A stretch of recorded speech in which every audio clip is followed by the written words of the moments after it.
business. Out there in the field.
You're off my mind, now I can think clear. I'm feeling much better now I'm out here. Does this really matter? Now I'm thinking clear.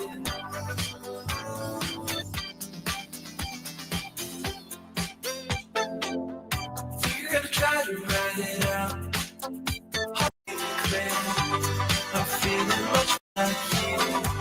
Does this really matter? Now I'm thinking clear. I'm feeling better.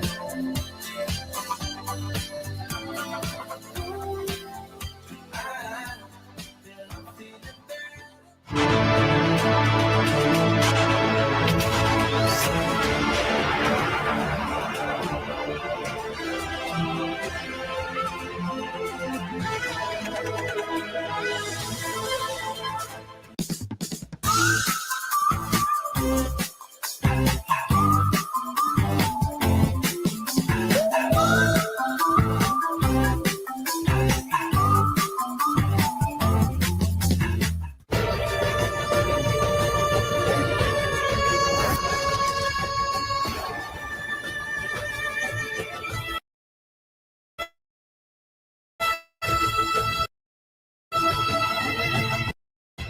is calling.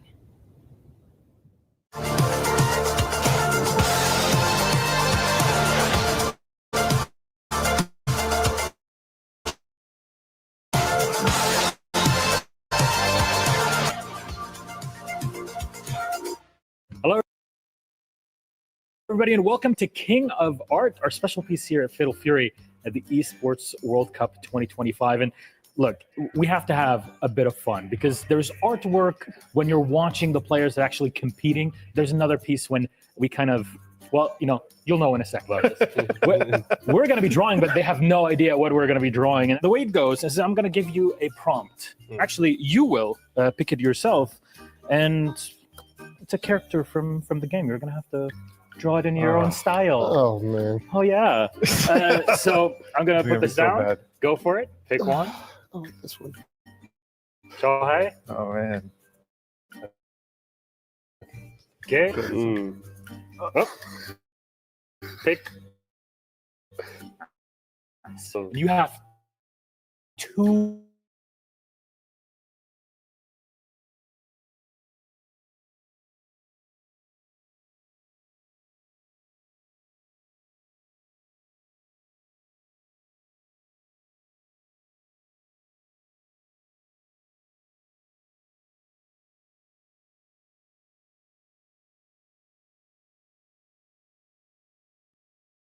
What is he saying? He's saying, I learned something. I don't know why he says that, but he says that when he fights Kane. So that's our first prompt. Xiaohai, what was your prompt? My prompt is Terry in a truck. I try my best. And that is worth a lot. So it's your turn. Yeah, it is my turn. All right. What was your prompt? My prompt is kind on a motorcycle. Yeah. All right. Yeah. All right. So let me show you. Actually, All right, here we go. Look at that. this is That's a big old headed kind right there. so Long face, motorcycle. long face. Yeah, motorcycle, long pretty face. Yes. Hair. Long hair, long Yeah. face. Long hair. I mean, his hair's flowing in the wind. what is he wearing? Are those pants or? It's something. I'm trying to see what's on the bottom of him. It's you know what? Underneath the bike? I'm still figuring it out. You know what? He's so rich now. He figured out a way to not have legs. So he just has so much money. He could just Not language. Again, thank you all very much for joining us. Here's Chris and for Xiaohai and Reynold in the King of Art. Who was your king in this match? Well, you're gonna have to tell us because I'm a bit torn. I am Natalia Imbruglia in this case. Okay. Well, all right.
It is really surreal. Just about club championship. Let's take a look. A little bit more information on that. This is the Esports World Cup Club Championship, the ultimate cross-game competition that will crown the best esports club in the world. Let's break down how it works. Clubs will be able to compete at the Esports World Cup based on their placement in each title. To qualify for the club championship, a club will need a top 8 placement in at least 2 competitions. But to win the championship, a club must place first in at least 1 competition. At the end of the Esports World Cup, the 24 clubs with the highest number of points will earn a share of the $27 million, with the winner taking home a staggering $7 million. And of course, the title of the best esports club in the world.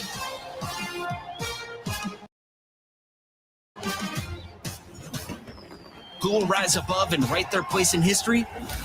Watch it all here at the Esports World Cup. Of course, the Esports World Cup will spread across 7 weeks, and I'm really looking forward to all of that action. Fatal Fury, of course, here in week 1, but the action has already started. Let's take a look at the timeline of the Esports World Cup, and you can see 7 weeks of action. Look at all of those titles there, 27 games up, and there's an abundance of talent. I cannot believe how deep the rosters are. There you can see the action has already begun for Valorant and Rensport, Apex Legends, and ourselves here at Fatal Fury City of the Wolves, kicking off today here with the culmination of the grand finals here with Fatal Fury on Saturday. Of course, these clubs are all playing for an enormous $27 million prize pool, $7 million going to the organization, which takes that first place. Of these events to be in the running to be the club champion, you score points and accumulate those across the 7 weeks with the organization which accrues the most points and of course manages to secure at least 1 game title victory will be taking that title. Can Falcons do it again? They're looking incredibly strong, especially here in Fatal Fury City of the Wolves. We will find out.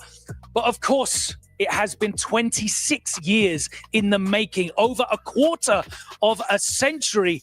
But SNK have resurrected this, its iconic fighting game series with the release of Fatal Fury City of the Wolves this year, April 24th and it marks the first new installment since Garrow Mark of the Wolves in 1999. Of course, the game introduces a unique art style. The innovative rev system is introduced here for the first time.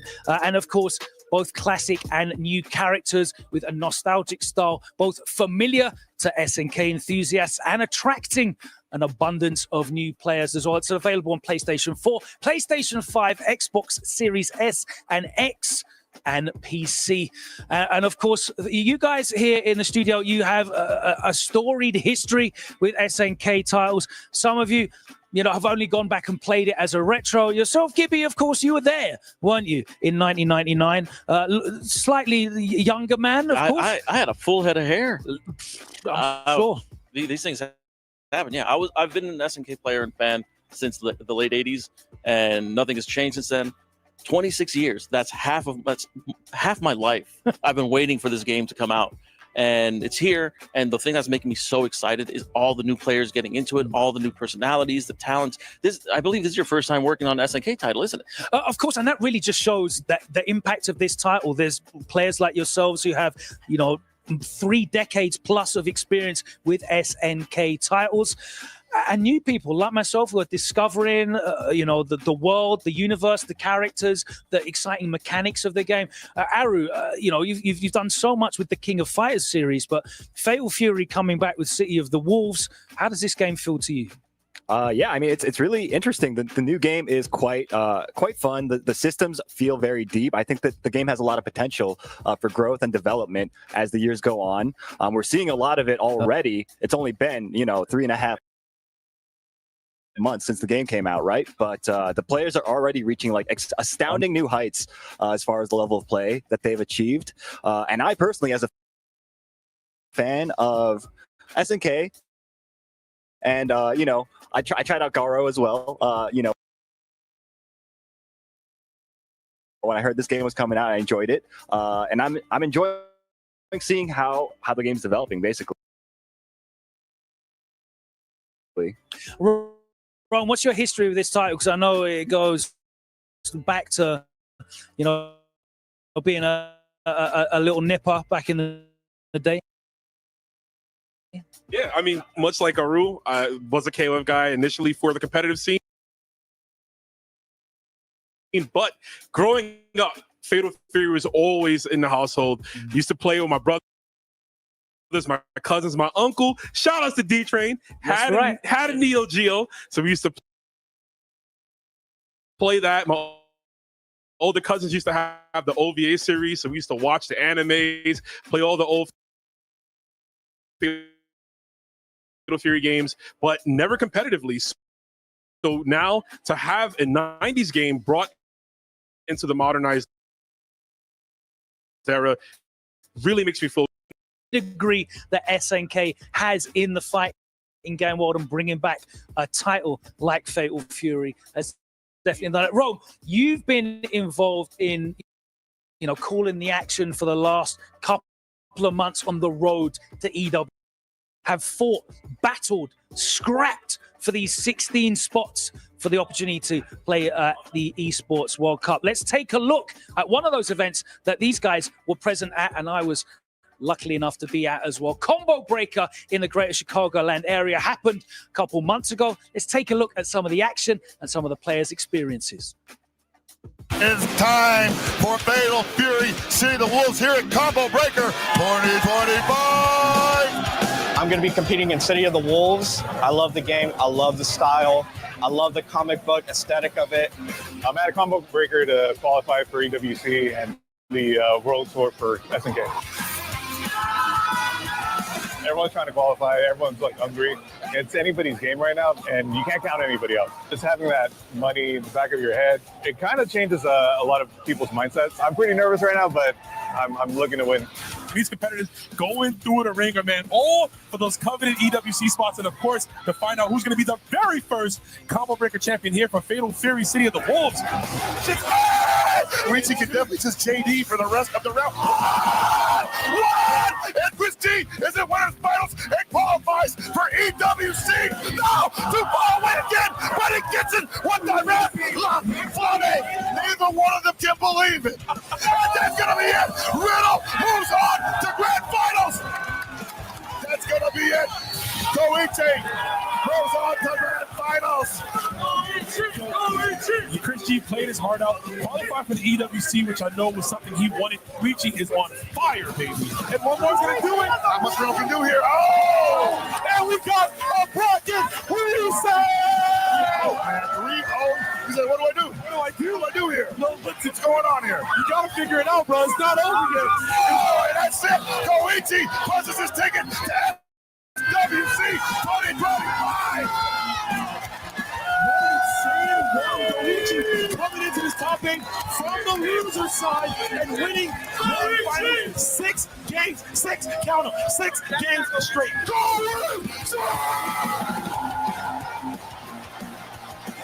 そうですね、最近のゲームは結構簡易化されたゲームが多くて、フェイタルフューリーはすごいテクニックでカバーできる部分が多くて、やり込めばやり込むほど結構安定するような、システムになってて、僕は非常に好みです。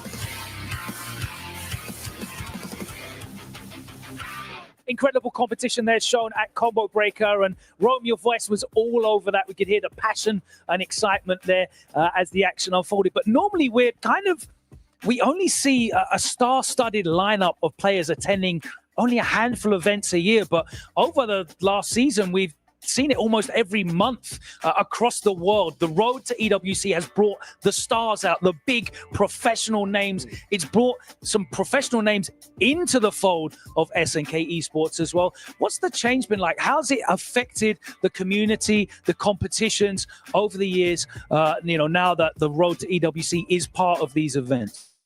Totally. I mean, right before we had that beautiful package, you said something. You said scrapped, right? I've watched players from all over come to compete in Fatal Fury and scrap and claw and try to get those EWC spots. Thankfully, I had a great position watching from the top 8 to be able to commentate and tell their stories, seeing people break down when they get close to those EWC spots. So you talk about what it means for these players. This is life-changing money, man, and these guys are doing the best they can. Not everyone was able to make it, but they've been challenging themselves. Players from other games, everyone's coming into Fatal Fury to be the hungriest wolf. A hungry wolf indeed. The road to EWC has been a long one, but they are here, 16 players ready to battle it out for the grandest prize in all of esports. And their next 3 days are going to be looking like this. The tournament format, of course, 16 players qualified, and they're broken down into 4 groups of 4 players. It's double elimination format, and yes, all group matches are best of 5. 2 players will make it out into a top 8, which will be the single elimination, but that will be best of 9. First of 5, only the best will survive. And that is why they are playing for this, the richest prize pool in the history of SNK Esports. And of course, overall, the EWC is the biggest event of the year. Guys, what does it mean? I'm going to ask you, Gibby, first of all, because you have the longest, history with SNK titles. Going back to your days in the 90s when these games first came out and you're putting your quarters up in the arcades, to here, 2025, players are playing for a $300,000. You get the pride and the bragging rights of being the first esports world championship for City of the Wolves. Aru, of course, the format a little bit different to what we're used to, but best of 5 in pools. We're really happy to see that. Single elim, best of 9 as well. Is the best man going to win in this format? Absolutely, yeah. I mean, when you get up to those numbers of games, then you're looking at so many adjustments to be made. So the better player is, of course, going to naturally end up on top.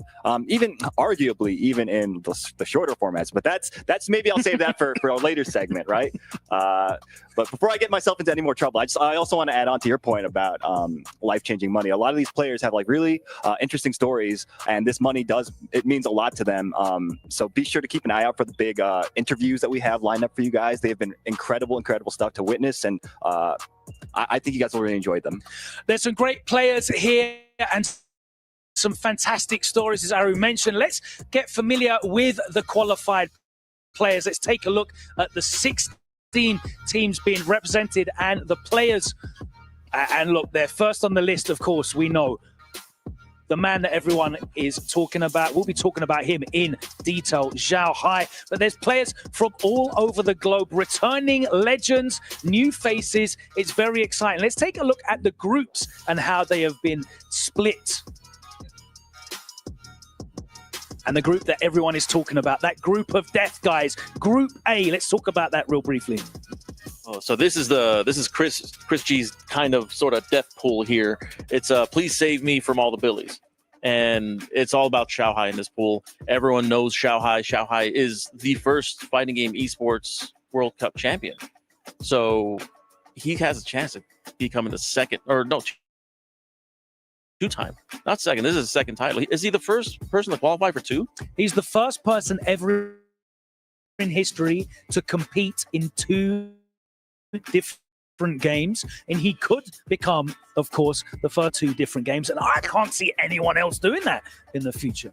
I mean, if anyone's going to do it, it's definitely Zhao Hai. But like you mentioned, Chris G, I've been calling it, his last name, instead of Gonzalez, it's Gauntlet, right? Because he's going through every single Billy Kane, all the strongest ones, the oldest one in ZZY as well. But Chris G, a player who, he's got so many multiple games under his belt that he can acclimate himself, I think, to the different styles of the Billies.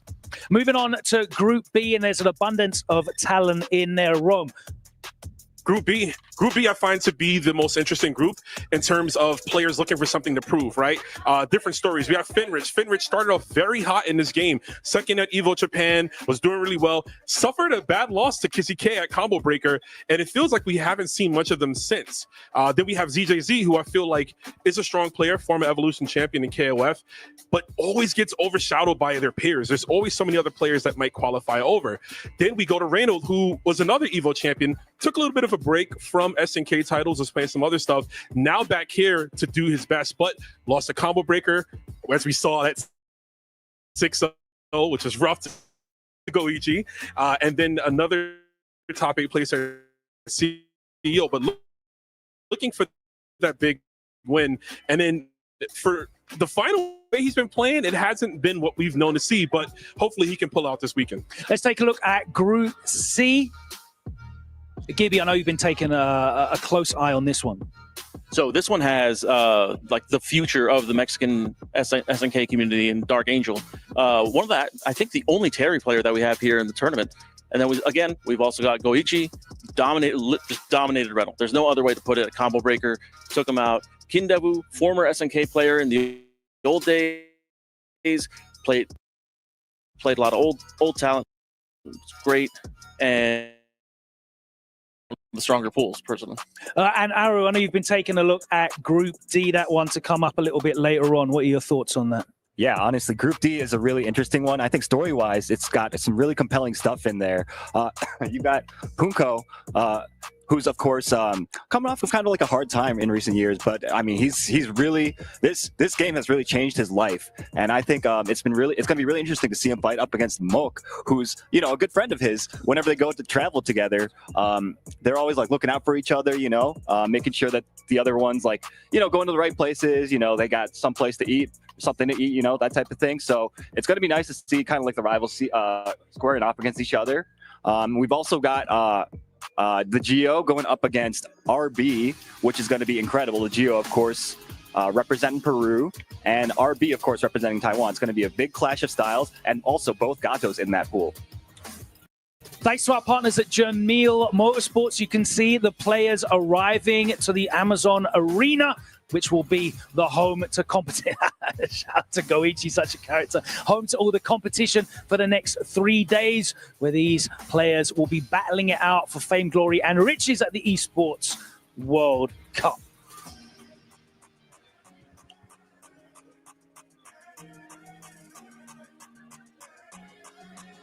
There you can see the players selecting their medals, which will, of course, be part of the trophy, the unique format of the Esports World Cup. And I'm really excited to see the crushing ceremony. If you haven't seen that yet, it is definitely one of the highlights of the experiences. Each player is eliminated from the Esports World Cup. Their medal will be put in the crusher, and that will definitely be a fun moment. It will ultimately allowed to select some of their toughest opponents and place their crushed medals, if they can get them out of the wall, crushed medals into the trophy, becoming a very, very personal record of their achievement here at the Esports World Cup. A fantastic format. So many cool, unique aspects about the Esports World Cup. There you see Reynold and Zhao Hai, and I'm sure he is deep in his notes and studying, right? He's always about that.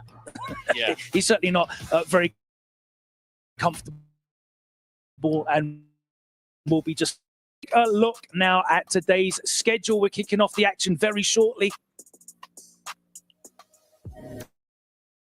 First up, there you go, our marquee match, Zhao Hai versus XYZZY. That's our first match of the day.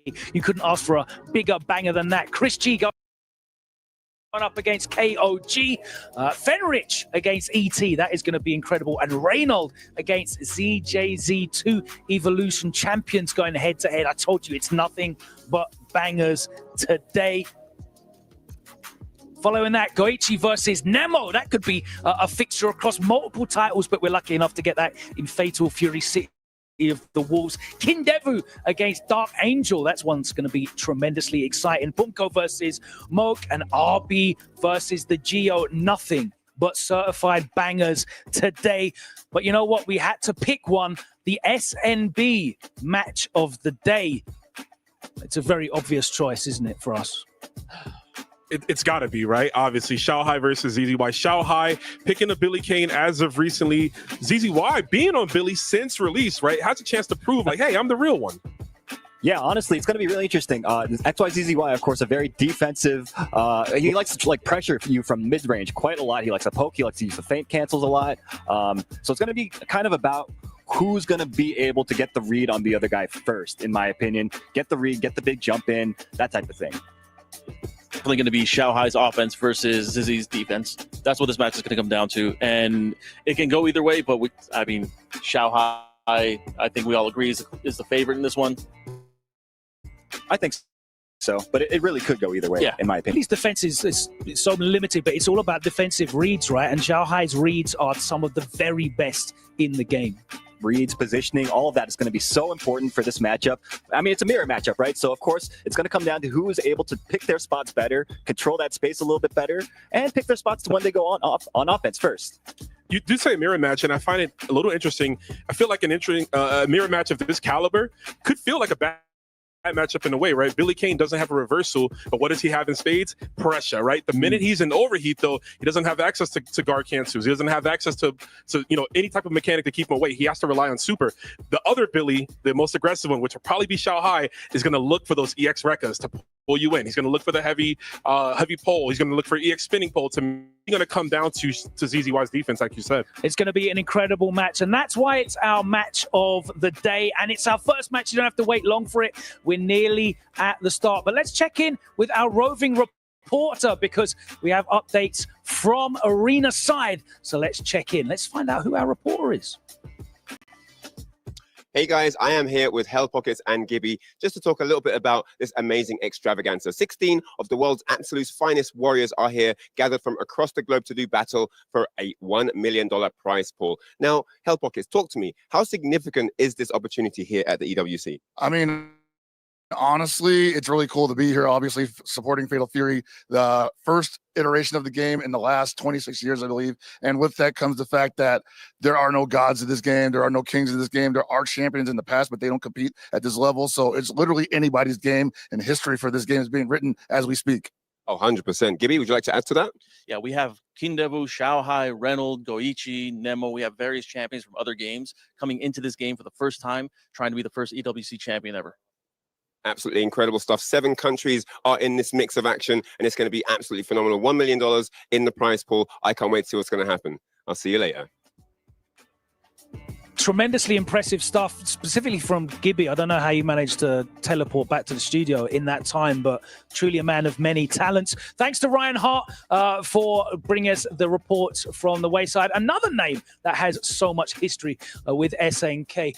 We did talk about the club championships before earlier on in the pre-show, and it is a huge part of this. Let's take a look at some of our picks for the top tier teams here. And Rome, I know you've been looking at this power ranking. Yeah, I mean, you got to be a fool if you don't have Falcons up there, right? I mean, we have 4 players in this whole bracket. That's the only team, right, with multiple representatives. So definitely, I mean, I think they're up in that top ranking. What about you, Aru? Yeah, I mean, Falcons, of course, obvious choice for Tier 1. We have High's team, the favorite of the event. Makes sense for him to be up there. Every team besides Falcons actually only has one representative at the event. Yeah, right? yeah. And that's what makes Falcons so strong in this scenario. They have 1 player in each pool, and we can potentially have 4 players from Falcons in top 8. Yeah, accruing points for the club championship, right? That type of thing. It's really important, I think. And since this game is so early, it's going to really set the tone for the rest of the event as far as the club championship goes. Absolutely. Club championships is a vital part. Guys, it's time for the doctor notes. I need your hot takes. We've got not long until the opening ceremony, so let's get them real quick. Serve them up. Hot take for me. I know I said he was struggling, but I believe in ET. He's going to do it today. He's going to qualify all the winners. My hot take is that for most of you riffraff, you pot monster riffraff out there, you don't need first to 3. First to 2 is just fine. Mine is double elimination pools. Players are going to adjust to that, go funneling into a single elimination bracket. The pressure is going to be on them to win even more so when that single elimination bracket. We're going to see people sweat.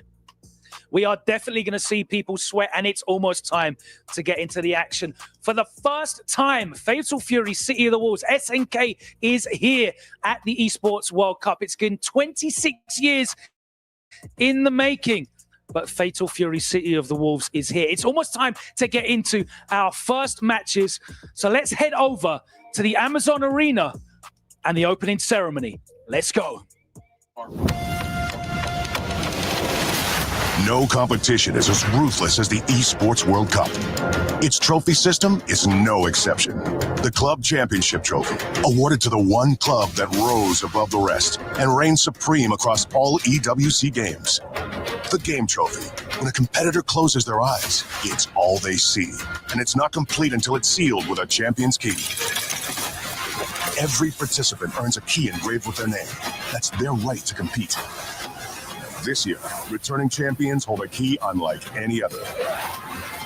Only one can place their key into the Game Trophy and become an EWC champion. The frame of the champion's key is embedded into the totem, a stone marker of legacy displaying every champion of the year. The keys of the eliminated will be crushed. The champions select 3 broken keys as a personal token, a reminder of who they have humbled. Beneath the totem, a resin block holds the remaining keys, a graveyard of fallen.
Welcome to the Esports World Cup.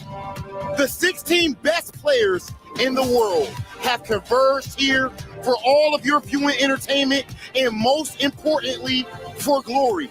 The road will not be easy, but at the end, we will know who is truly the champion of Fatal Fury City of the Wolves. I am one of your hosts, Hollywood Rock TV, and I am joined here with the illustrious Milos. What's up with you, brother? Rob, it is an absolute pleasure to be here by your side and celebrate history here in our wonderful game of Fatal Fury. But you're talking about a City of the Wolves. It is absolutely a set of wolves here. The 16 players, the best of the best in a Fatal Fury, landed in Riyadh only a few days ago. Each one of them with a key, but only one will place it here and seal it in our trophy. So how about we say hello to all of our players, all 16. We're starting off with Group D.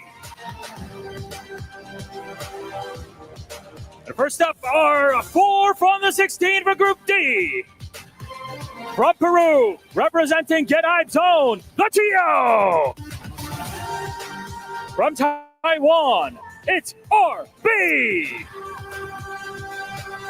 From South Korea, representing Weibo Gaming, Punko. And last but not least, from Japan, representing Hometown Heroes, Team Falcons, Mark. Oh, they like that. They like that. They love it. Okay. Okay, the crowd ready. I'm not going to lie to you. That first group is looking kind of serious, Milos. They looking nice. But you do know we got to keep that same standard going. Let's go ahead and get into Group C. Our first player from Group C, fighting out of Mexico, Dark Angel! From Japan, Ken Defu, also known as the Golden Fatty.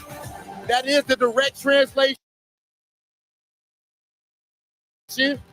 Fighting game God, Nemo. And last but not least, we know who this is. The anime god, best defense in the game. None other than Go Ichi! Rob, they're hype right now. Hold on. Malos, what's going on here? We're at the old lane going. We're in the home of Team Falcons, right? There has to be fans in the arena. And actually, let's move on to Group B. First up, from Taiwan, representing T1, it's ZJC! Now representing All Gamers AG from the USA, it's Reynold! He's out of this world. From Taiwan, still representing Team Falcons, it's ED! And finally, from Japan, representing Cyclops Athlete Gaming Osaka, his captain has adaptability, he's Federich! They're biased to one side or the other here, Rob. It's clear. I like that. Sometimes you got to play away games, sometimes home games. The greats get it done under all circumstances. Speaking of greats, we got 4 of those coming up right now. Group A. Let's go ahead and introduce them. First and foremost, none other than the grappler god, Koji K.O.G. Fighting out of the United States. He should already have a chest full of medals. Multi-fighting game god, Chris G. And of course, this man plays everything, always with the long-range characters. It is none other than XYZZY.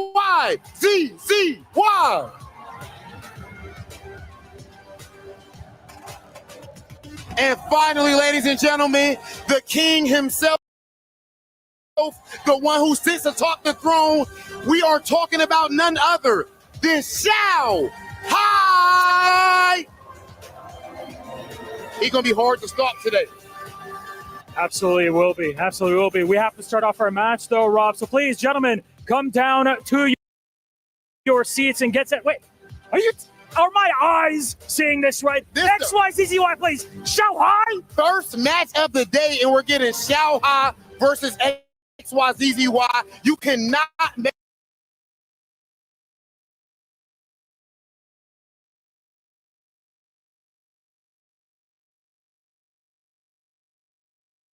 it up. I'm assuming that we might even see the Billy Mirror. Who knows? If so, it's interesting.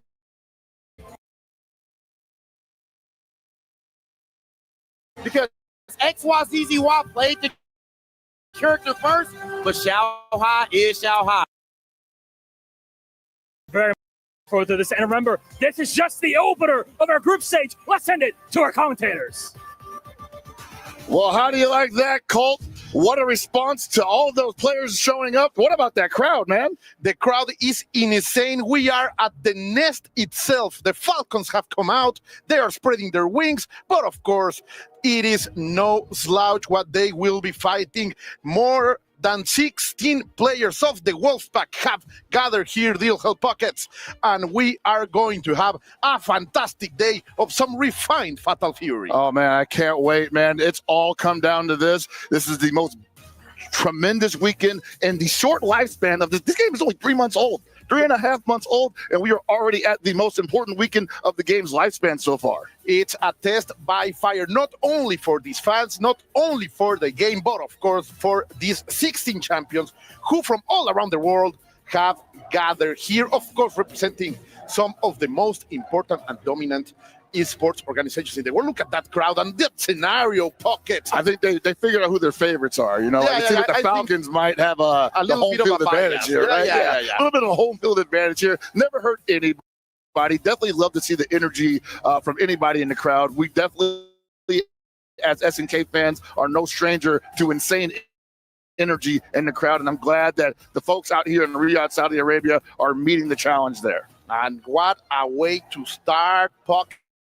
Look at this. That's the man at the top, the king of the Zenith, Xiao Hai, the one who has to be reached. And of course, he's fighting one of the strongest players, in my opinion, in this tournament. Of course, we are talking of XYZZY.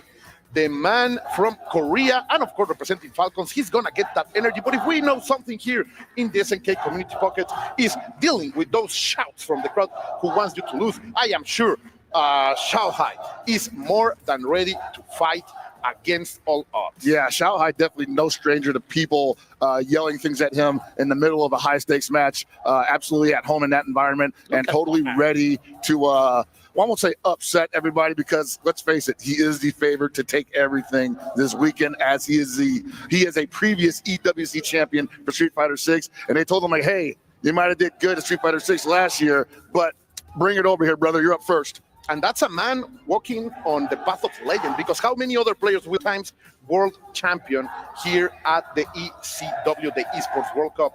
Man, things are going to get incredibly high. Yeah, no, a two-peat is on the docket right now. It is in play.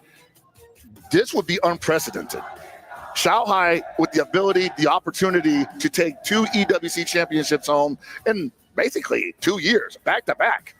Like, you want to talk about setting records, setting the standard. We've been talking all weekend, all year about this game, writing the history for Fatal Fury in real time, right in front of us, because there are no Fatal Fury champions of the current era. There are no gods of Fatal Fury in the current era. These people here on stage that showed up, these 16 individuals are the current candidates. That's completely right. That prize, but of course, that incredible trophy that will be able. Look at this, man. We have a complete crowd fighting here on the side of XYZC. Why they even have that incredible pendant with the faces of these players? Like, never in the history of FGC I have seen a soccer-like crowd. Of course, we are getting everything ready with the button check, in the Falcons nets itself, ready to roll. Everyone is here. I can't wait for this to start, Pocket. We are going to the character selection screen. I am telling you guys, I am watching what's happening, and we are almost there. We are almost ready. So this is going to be an interesting matchup. Obviously, XYZZY starting his Fatal Fury City of the Wolves career during the beta playing Preacha, switched over to Billy Kane at the game's release because he had been apparently eyeballing him for quite some time at that point. And recently, as of CEO, as far as we know publicly, Shanghai unveiling the Billy Kane and winning CEO, winning the belt. And basically we're seeing like how much of a time difference really matters here, right? The guy playing it since the game's release versus the guy who picked him up a couple weeks ago. That's completely right, Pockets. I am so excited to see what's going to happen. I am having high hopes of XYZZY to bring this to the last match. Remember, this is, of course, a first of 3, a best of 5, because of the clamor of the public, because the Esports World Cup decided to listen to the players. We are going to run this for a lot of rounds, as I believe it's a nice way to play, at least now at the start of this competitive era of the City of the Wolves. Hey man, what a hell of a way to start. Like some people say it needs more time to cook, but these guys with $1 million and a prize pot on the line and a short amount of time to make it happen rose to the occasion. So okay. I think that if anything, we're going to see some animal style fighting game action right now. At least. This is again also one of the great things that I am enjoying about this game and this season, as we are opening on the history of City of the Wolves, is the fact that you can see these players getting used and exploiting the mechanics of the game a little by little more. They are starting to learn how to cook. They are starting to learn the advanced stuff, and it's going to be fantastic to see. No, you're right, Cole. With each major, the approach to the game is altered just enough that people either give up on characters entirely or the entire community goes all in on them. We saw everybody go all in on Marco. We saw a lot of people started going in on Kine early, and now people are all going in on Billy Kane. Will this be another dramatic shift in the storyline of Fatal Fury's meta? And of course, Shanghai can say that I picked him day one. It's probably not, because we're seeing a lot of Billies already. A lot of Billies today, but he is most likely the original one. The thumbs have been set up. The buttons have been checked, and we are ready to start the road to those millions of dollars. The Falcon, look at that. The wings are flapping, my friend. They are flying right now. All right, here we go. No more button checks. It is time to get down to business. Now you are completely right, and fastly Shanghai makes the first introduction. But look at that. XYCCY makes a fast approach, getting the grab, trying to set up something. Little by little, the pressure is going to take him into the corner. But a bit of a pause over there, playing on the middle range. That, of course, is one of the places we love the most. I mean, obviously, both of these guys fully aware of what they want to happen with this character and what they don't want to happen to them. Getting knocked down, absolute pain in the you-know-what for Billy Kane's ass to just defend. You weren't seeing a lot of blocking going on because blocking in this scenario, Billy Kane able to crank up your rev gauge so considerably considerably, while now utilizing a lot of his own rev gauge to do so. It's almost like blocking him is to your own detriment. Yeah. Sometimes I don't want to say take the hit, but hey, better to get your guard broken sometimes. Billy for sure is able to bring the pressure. And why are you breaking bottoms, boy? It's his turn. Maybe thought the throw was coming, but hey, that meaty was there 2 days ago. And we are going to bring the flames up perfect over here. What a declaration from Shanghai, taking game number 1. Still a long road ahead, Pockets, but TSG owns Shanghai has made the first statement. Hey, man, you know, where he's used to definitely setting the tone of a match whenever he gets the opportunity to. Now it's on XYZZY, a.k.a. Zizzy, to make this happen in his favor. At least give him something to think about. Oh, look at this. Yet again, Shanghai finding the opening. Both of them trying to read out that SPG with the first strike.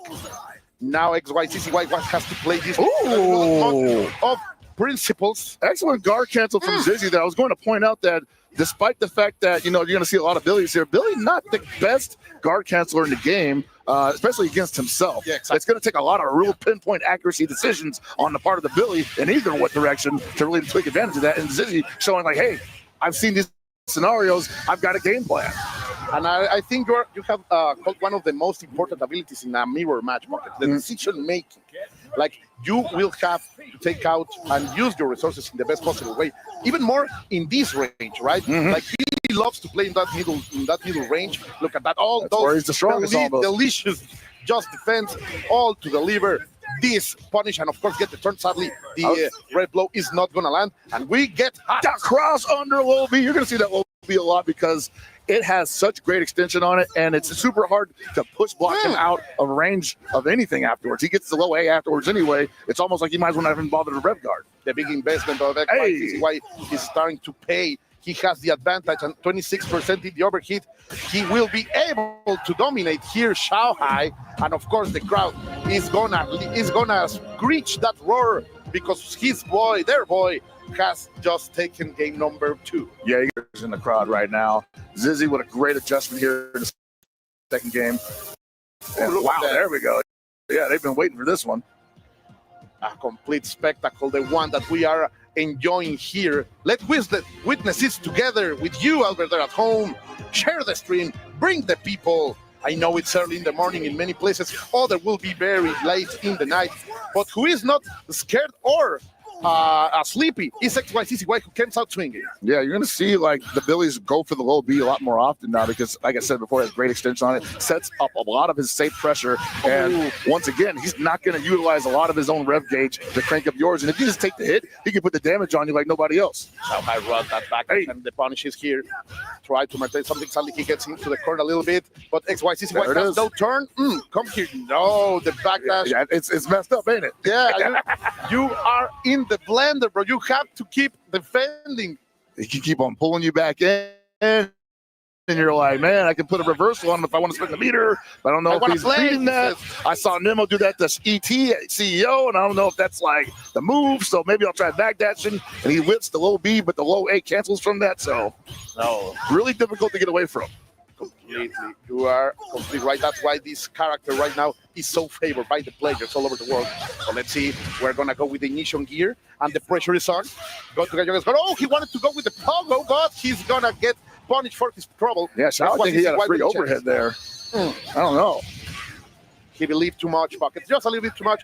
But of course, tried it again.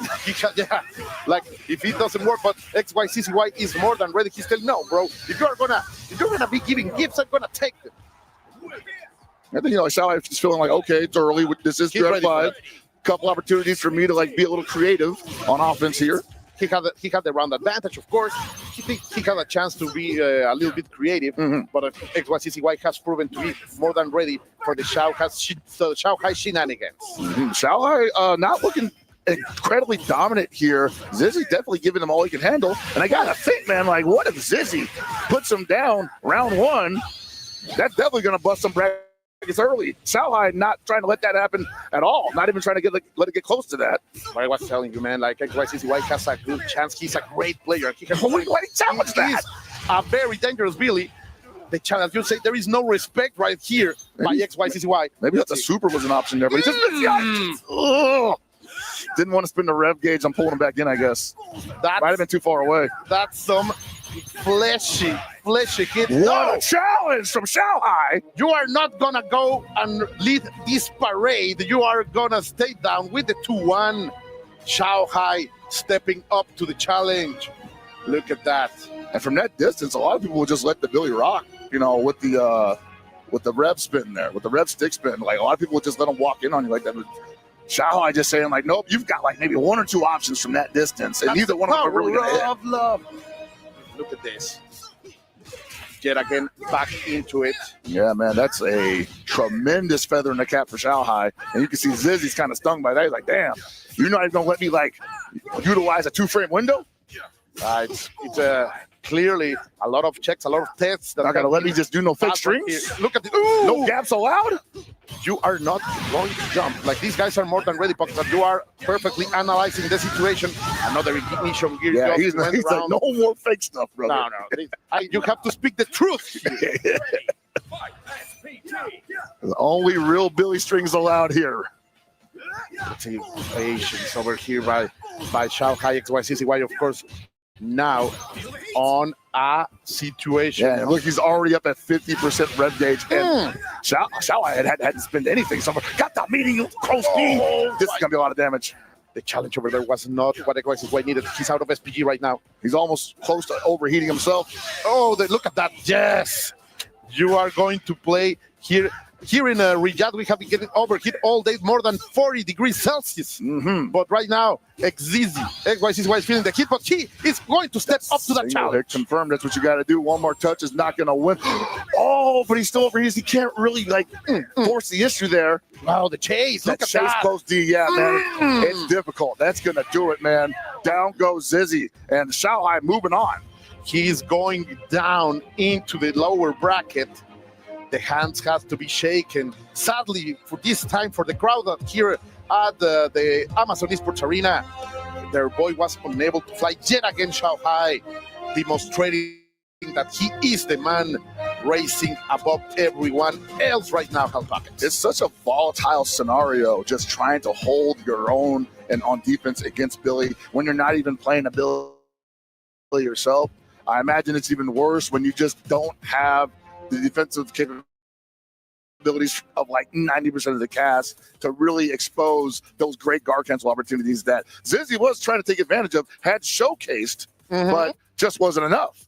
And so many challenges, that the instinct that Shanghai has to be punishing those challenges in the right way every time. Of course, the confirmations were right there. XYCCY was feeling the heat. And them empty jump close Ds were definitely blowing up Zizzy's attempt to like maybe tech the throws or backdash. It just didn't react in time and didn't react correctly. What I really love, Pocket, was those moments where XYCCY was reading the instinct. We saw it with that under dash, able to reach and find the hit. But in the end, Shanghai was still too strong. Yeah, he was. And speaking of which, man, I think we got some words with him coming up. Let's see what's going on the floor. Let's go. First off, congratulations, Shanghai. Oh, the fans, they're hype. Okay, they got some love for you in here, Shanghai. Congratulations on your first win. What I wanted to ask you is, you have been competing in SNK games for so long. What does it feel like to see how far that is taking you and how far the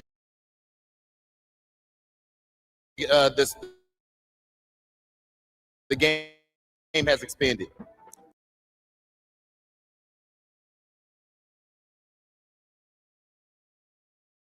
胜了你的第一个对手。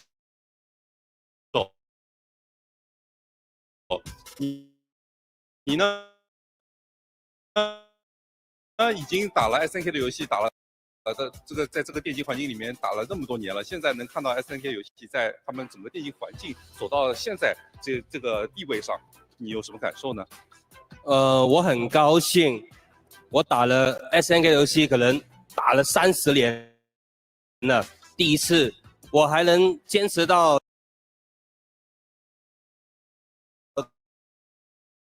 他能站上这么个舞台，我很高兴，我会好好打好这个比赛。I am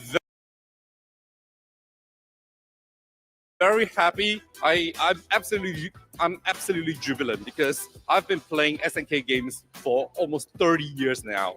And being able to see its growth from back in the day till this stage at the Esports World Cup, it makes me so happy. It makes me so fulfilled, and I will definitely be doing my best to push it forward and to do my absolute best at this tournament. Okay, love to hear that, Xiaohai. I love the positivity, but I also like a little bit of smoke, a little bit of drama. They say heavy is the head that wears the crown, ladies and gentlemen, and we all know that these players here are gunning for you. They think that you are the best, at least most of the fans do. How does it feel to know that all the other competitors have prepped hard for you? Does it make you nervous? 小安，因为你作为卫冕冠军嘛，是众所周知的一种就是目标，然后所有其他选手都会针对你，都会专门对你做出一定的研究，而且还有那个战术上面的针对。想问你，你知道这一点，感觉有压力吗？我感觉还蛮痛苦的，因为如果不算上台湾的话，中国大陆就我一个人，我来到这里我都不敢跟别人练习，我怕我的招式被他的同伴一起研究，所以我只能自己去练。但尽管如此，我也会打好它。我不管遇到什么样的过程，我都会做好它。Here at this tournament, I have no other practice partners that I can confidently practice with, because anyone that I do scrim or practice with will definitely be studying my playstyles and finding out ways to counter me. So I definitely feel the pressure in that sense, but that won't stop me from doing my best, from doing everything that I can to clinch the championship.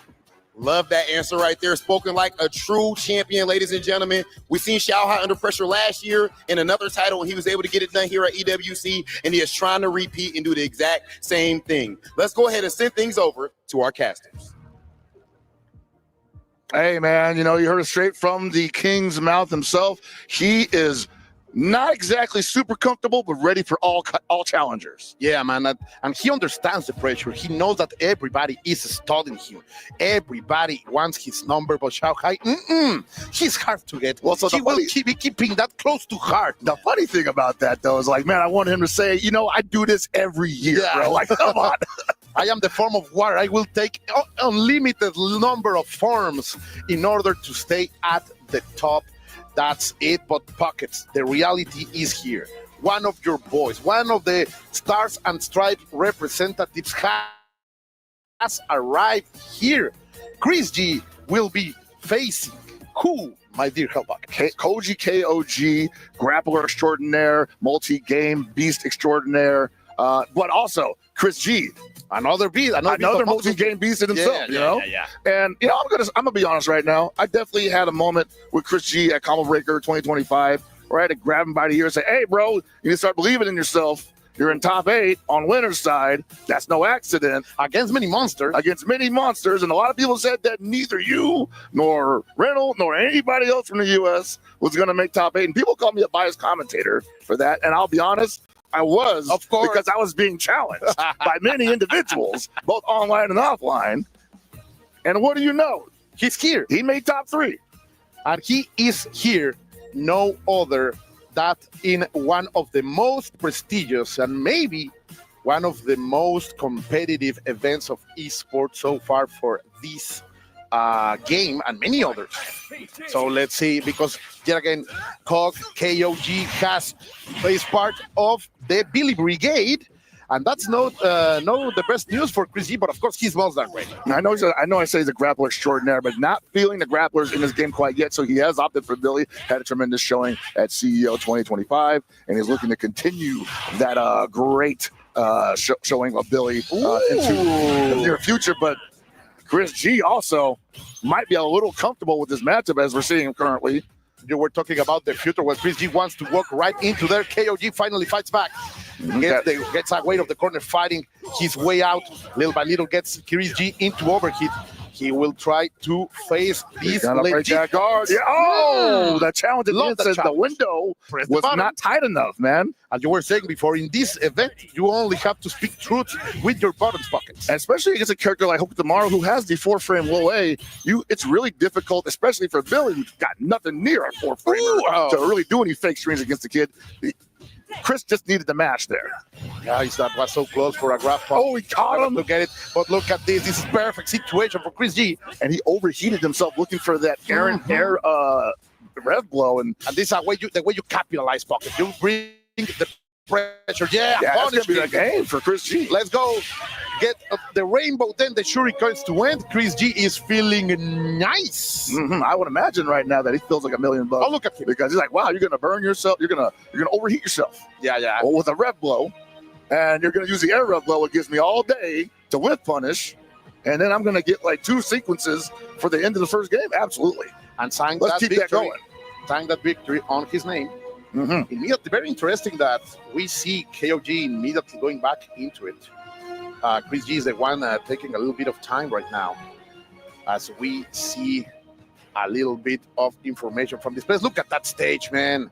Where else can you see something of this caliber? Hey, man, that stage is tight. But what's even tighter is the fact that Chris G played that first round so aggressively that he almost overheated himself. Ended up getting overheated anyway, but did not lose the momentum one bit. And that's good City of the Wolves. Yeah, completely right. Like when you get into overheat, the best thing you can do is keep going. Oh, what a jump in over here by KOG. Yeah, that shuriken from Chris G there, definitely too close from a very active Billy to really be throwing that out. And there it is again. Got to be careful. And Billy does have a button that can punish that, as you saw just there. And if you get the counter hit from the landing frames on that, you get to pretty much go into almost anything that's available. This is big. KOG is trying to get out of the corner, but Chris G has been making the reads. Finally, he gets inside. The Japanese player is going to have a chance right here as the pressure keeps going on. And you're seeing here also Hoku Tomorrow also suffering from a lack of defensive options here that don't require a meter. And Chris G not looking for the reversal super yet. Close to getting guard broken again. They're trying to go for it. Nice. What a really great reaction. As you said, you cannot allow these Billies to tell lies. Still might get guard broken anyway. There it is. And they just needed one more hit to make it happen. And he spent the bar for the reversal. Could not hold on to the momentum. That was expensive for sure. Yes. Money in the ground. But Chris G can make this back, that's for sure. Of course, KOG has a full set of resources. And now the pressure is on, because we know we are getting knocked out of that SPG, my dear Hellpack. Yeah, beautiful punish on the elevator attack there. Not a lot of people swinging on that, but Chris G with the optimal punch with the down T, holding on to the corner pressure, and Koji taking a lot of big risks, just jumping out against this character who pretty much has air superiority over the Billy, in my opinion. Okay, with the ignition gear, we're gonna get Hoku Tomorrow against the corner. The pressure is on from Koji, maintaining the stop. The neutral jump is not gonna get overheated again. No, trying to go for everything, trying to get Chris G away from his resources, but again, the ignition gear is going to hit. And there it is again. He cannot afford to let go of it. He got it again. Nice. That's going to be the round for Chris G. And what you were saying, like he is not getting scared in the overheat situation. He's going forward. Exactly, because he knows he can't afford to let that offense loop too many times. The Billy is able to overheat you so quickly without spending a lot of resources on his end. And then once he overheats you, then he can rev dump on you to break the guard. The read using the SPG armor in order to push forward. But of course, KOG, is not going to slouch here, trying to keep Chris G always in overheat. That's like the strategy in Koji. And it's crazy to say right now, but Chris G cannot afford to block here. It's crazy, right? I know, but it's like if he blocks, it's probably going to be a guard break. It's going to be expensive, of course. Here we go. And Koji is going to get he jumped that. No. Wow, so late. Was not ready for the just defend on the end of that fireball super. The overheat is going to save his life. He didn't have a chance to continue that. Cooldown, Chris G. great stuff over there. Chris G punishing with perfect spacing. We are looking at amazing stuff from NY Chris G. Yeah, man. Like I want to say, Chris G playing this about as well as he can, given the adversity that the Koji KOG is throwing his way. And look at this. The pressure keeps going. One up and below. You are against the corner, Koji. What are you gonna do? So far, Chris G has been able to overwhelm. Oh, he's on him like flies on paper on fly paper right now, and they just stuck to him. Look at this. Right in the center of the stage, trying to find something. He's gonna do it, but he overextended. The punish is gonna be here, and this is what you can allow KOG to do, Pockets. Nah, not at all. But at the same time, Chris G's backing it up. Said, "Hey, man, you still have to you still have to put the damage on me. I have the life lead, and I'm better at running away than you are." At the same time, Billy Kane with a lot of opportunities to catch Hope tomorrow. Ooh, the mix. He keep on going. They went that Chris has to believe. And, well, Koji keeps trying to jump out of Hope tomorrow pressure, which I'm not certain that it's impossible, but it's not working. And it's not safe when you are in match point, man. Like it's very dangerous to be doing that. Of course, he went for 2 grabs in the row for Chris G, keeping it going into the corner a little bit more and more. Nice challenge over there. The down B is going to give Koji a chance, but then again, Chris G waking up with those level 1, with those initial gears, he's doing a lot. Koji's just betting everything on the meaties here. And, a wake-up super is a way of life for Hope tomorrow right now. You have to assume that's coming eventually. And Chris G has that instinct that he knows that KOG wants to go for those in the air to he's going to win it. He's dead. He's going to take this even in the overheat. He's going to be able to finish it with the overheat. Look at Chris G. Maybe he has changed in something, Pockets. Maybe he's starting to believe. I mean, I hope so, because he played that so well and he was in control of so much of that match. And I don't think that it's super good for Billy, but I also think that everybody struggles against Billy right now. He didn't struggle at all. No, I don't like to say it in a scenario like this, but that look kind of free. This is the biggest weekend for City of the Wolves, yet sometimes you just got to call a spade, man. Yeah, it was it. And look at that. Chris G looking like a boss right here. I'm sure we are not in the business of sugarcoating it. Yeah, completely right. We call them like we look at them, and you have to be proud that one of the 2 representatives of the United States have shown his prowess right here, Kelpak. Well, I got to say right now, as a commentator for SNK Games for as long as I've been, I'm always proud to see our guys do any work, and our guys mean anybody playing an SNK game on any stage in the world. So I'm happy that they're putting on a great show for everybody, including us, with the best seats in the house. Yeah, that's right, folks, as you say, and we hope you are doing fine over there. Our keyboard canyoneers, are you happy? Are you not entertained, chat? Because we are having some of the best action you can find today. That's right. Now remember, though, the winners are not done for the day yet. They're going to have some matches later on in the day where they play through their winner's side. But the people who lost, their day's finished. They hit the showers, come back tomorrow. Elimination round. Yeah. It is no over in a double elimination bracket. You have 2 lives. If you want to explain it in some video game motto, you have 2 lives. The first time you only have lost to the first one, you will survive in the elimination bracket. But this is our future right now. Fenrich will be facing Falco Zone ET, and you already know the Falcons over there at the Amazon Esports Arena are gonna be swinging those wings. Oh yeah, most certainly. They are very excited to see ET perform here live and in person. A lot of them probably having followed ET throughout his career. Very illustrious KOF player. Definitely one of the most winningest KOF players for sure in the history of the game. So can't imagine what it's like being both a Falcons fan and an ET fan in the building right now. But in front of him, Fenrich, like he is also a multi-game prodigy, and it will be very interesting to see what's his offer to face ET, who not only has all the story and experience, but of course a full crowd of people claiming for him for his victory over here at Rija. Oh yeah, man, I cannot wait to see. And honestly, I just can't wait to see Fenrich play in general, because he had such a tremendously dominant showing throughout the first 3 months of the game. almost winning Evo Japan. Very close to. Very close. Getting his SWC spot at, I believe, is Brussels Challenge. And then he just started traveling just for the heck of it. He's like, hey, let me just step on some throats. Yeah, let me get some dojo. He's like, yeah, names. He's like, let me not. Like a lot of people qualified, and we're like, okay, we're done. We're taking a break. We're going into the cave. We're training. But Fenrich was kind of all over the place. Bailey spotted someone in the chat would say, as we are setting everything up. Of course, Fenrich, one of the kings in this bracket, a very particular one. I really like the style that he has, always in the mind of controlling their opponents. But of course, Kane has this very special trait of being able to switch into game styles incredibly fast. And of course, that's one of the things we are going to see with Fenrich. If of course, ET is not able to stop him. Is ET playing Billy? He just selected him. But so I had heard that this is a button check so far, right? Okay. Well, I mean,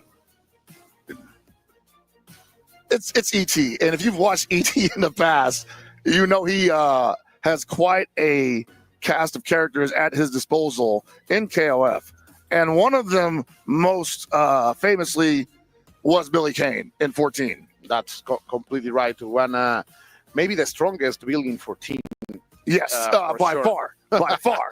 And that's why it was somewhat surprising that he wasn't playing Billy Kane when the game dropped. Well, he had started out playing Hokutomaru.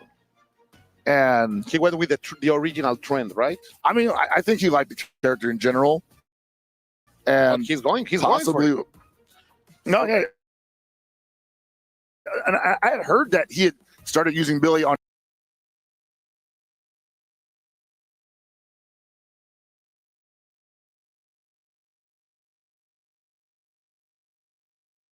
his streams and whip it out, you know?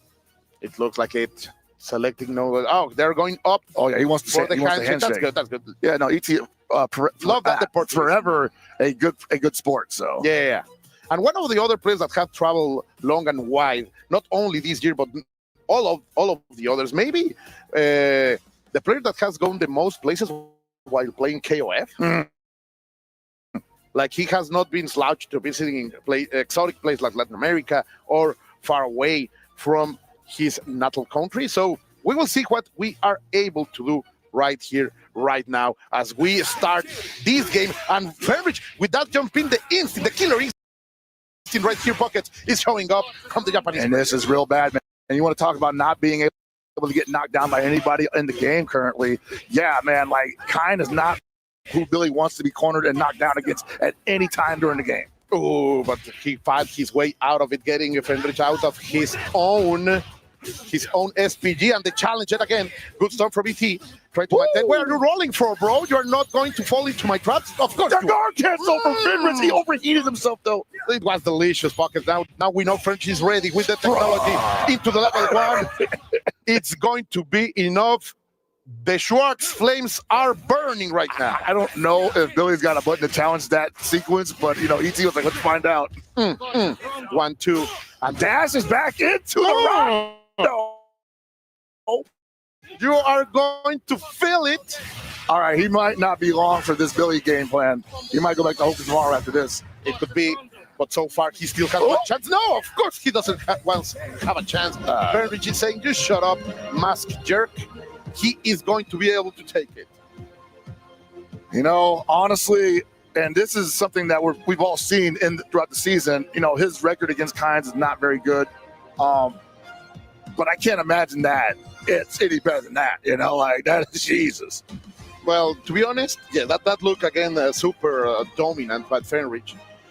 In the end, getting even a perfect over ET. That's something not many people can say in the world, that not legit perfect. I mean, honestly, like ET. So, and this is something that I think is a fair characterization of ET in his later years of competition, is that you get him cold, it can look kind of ugly for him. Yeah. But you get this guy hot, and he's like the nastiest individual you ever met. But you call it, Pockets. He is back into Hoku tomorrow and already did more damage that full 2 rounds before. Oh my God, that was a dirty cross if I've ever seen one. Disgusting. Oh, trying to go with the tricky stuff. But French is not already in this defensive side until he wakes up pressing buttons. He said, I want a perfect too. I want the Shiranui style. That's what he's thinking right now. Yeah, got a game on me on a humbug. Oh, and Finrich swinging for the fences here on a double jump. That was sexy against the corner. Let's see. Going for the first grab. Are we going to see the second? Let's see. No, he tried. He tried, though. He's looking for a double perfect here. One more touch. Oh, no, nothing doing. But, hey, still a tremendous life lead. Losing some momentum here. Look at the challenge with the low beat. I agree. It doesn't matter if I'm heating up. What was that? Kuhad on. It was like a setup for something, but he ended up blocking anyway. And he's about to get overheated if he ends up. Why would you challenge that? Frenrich is trying to bring this back with a sliver of life. With the magic pixel on his side. No! That low B was coming eventually because you can only loop that pressure so much, especially in the corner, to the point where if you go for the low A as kind, it's going to whiff. And that low B from Hope to Tomorrow is going to snuff it out every time. He wanted to be a hero. Frenrich there, unable to. And look at the Falcon fans. They are really flying high right now with the support of ET. Let's see, trying to maintain something here. Oh no, you are not going to grab me today, boy. I think that might have been a little bit of an autopilot there because there's nothing really keeping the kind grounded for the throw in the first place. Oh, that's another box, another flame. And what are these challenges, man? ET looking for like to thread the needle? That's weird. That's weird. He's trying to play the dangerous game. Of course, it's possible, but very expensive if you fail. But Ooh! And this is not looking good for ET, but Finrich, man, finding his sea legs here. We can't take anything away from Finrich. He is a tremendous competitor in his own right, and he's getting the great looks from ET right now. I love it. The challenge, the way to win for the just defense. And look at this perfectly planned punish. Double perfect. I'm calling it right now. He can get a low B. Yeah, the low B is the only thing he's going to get. He's not getting that momentum back. The kind still has another bar. It's so much that he just can't do. Yeah, still with the SPG, so many options over there for no other than Fenrich, who is going to take game number 2. Damn. What a mental fortitude after what happened with the character change. Fenrich is able to come back. I mean, like we were saying, man, like ET is a very momentum-based player. If he gets the momentum and it's solid, he is a very tough individual to deal with. But I think he's believing a little too much in Finrich's, not only the throw system, the throw mechanics, but also Finrich's decision-making to stay grounded in the face of that. Again, he made that mistake last round, and Fenrich, of course, is going to get that punish. I mean, I get it. You don't want to block the rondo setups all the time. Oh, but you just got to. Otherwise, you eat so much unnecessary damage. I'm not going to lie, people. I'm not going to lie to you, Pocket. ET is looking a little bit shaky, like not the usual way that we like to see it, but it's what this stage can do. And Fenrich is stepping up to the challenge in a fantastic way, but he got into the corner. Hold on a second. And this could be. He got him again with the jump, and he wasn't ready for it. He didn't believe. Fuck him. Oh, that's unfortunate. And he gives Finrich a jump into the zone in the corner, and Finrich is not going to drop that. No. You better believe it. And now with a match point on his side. Stay out of here, kid. That was a guard cancel, too, but just once again, ET's Hope Tomorrow in general, unable to guard cancel safely without spending meter. What a way over there to use the ignition gear to stay alive. Still with a chance. No, there is no chance. And we'll see you tomorrow, ET. Wow, another Falcon who has to fall down this winner side of the bracket, this upper bracket. And you look at him, he's so happy. I would be too if I was able to get a 3-1 victory over ET. Something that will never happen, of course. But of course, Fenrich is able to do it. Yeah, you can see the Falcon.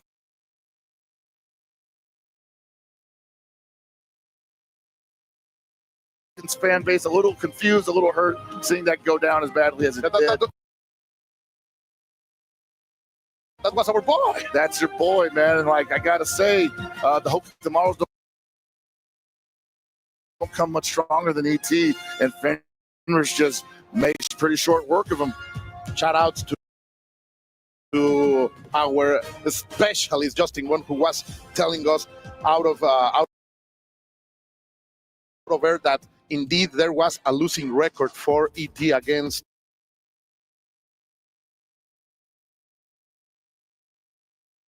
Kine, and that's gonna stay there as we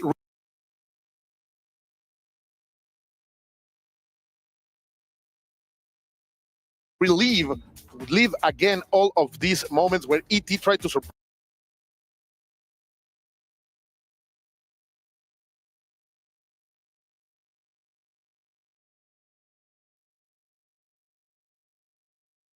Fenrich with his Billy Kane, and he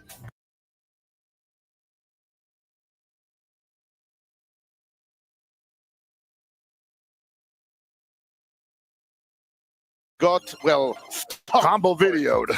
Yeah. That's what you're watching right there, the combo video on Billy Kane. I wanted to see more of the Billy Kane, but it was pretty obvious that he needed more time baking it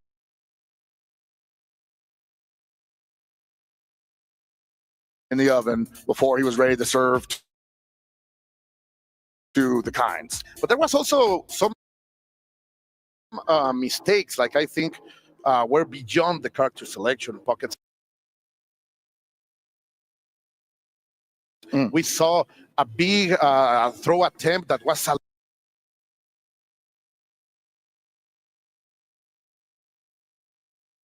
little bit too early, that got Fenrich a chance to start all of this momentum.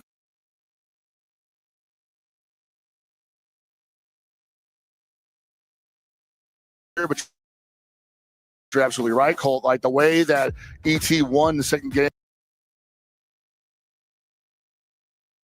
game with the Hook Tomorrow had nothing to do with reversal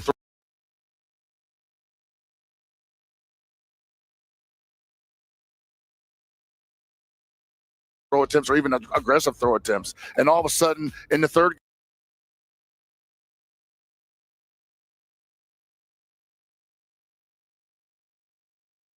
game, and then the fourth game, you saw ET just looking for throws where there just weren't any. And I feel like that's just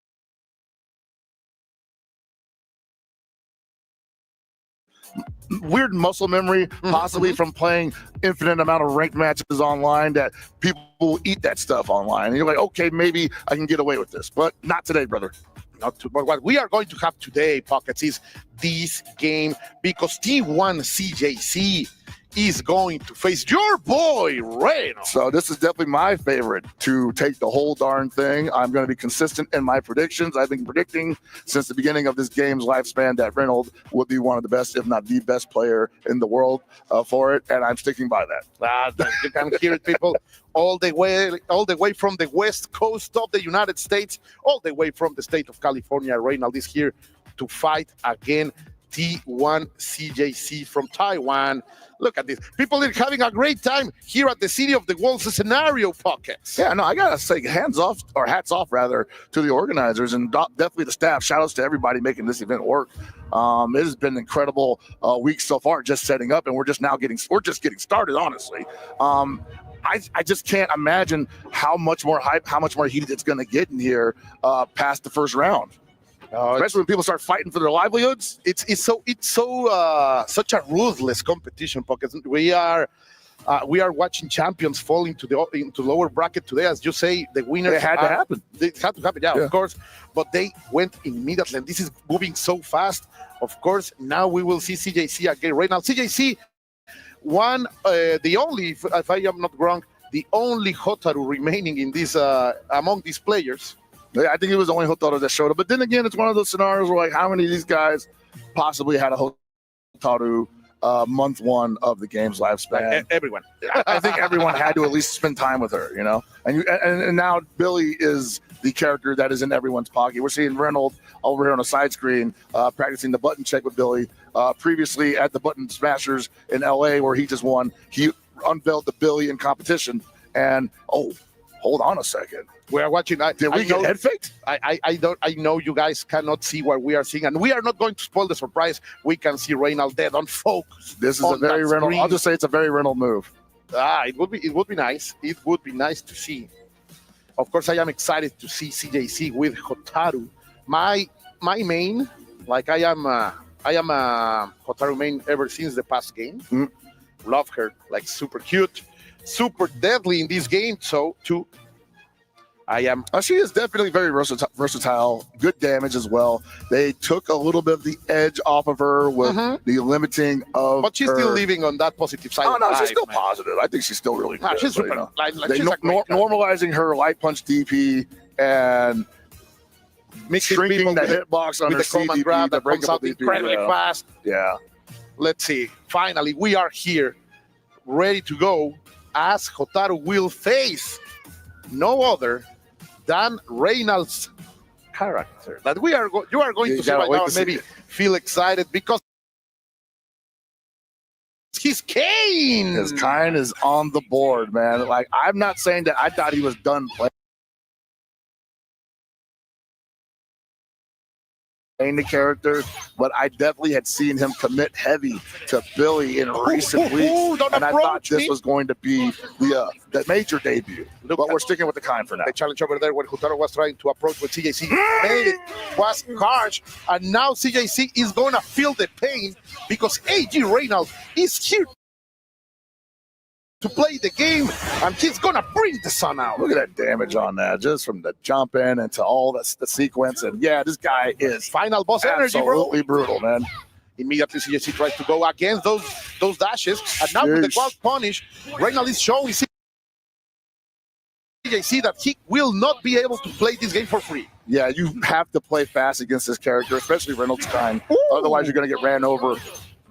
Remember, guys, SPG is a resource, Nice not challenge. a strategy, and Reynolds is showing that, using it perfectly to stop CJC's momentum for once.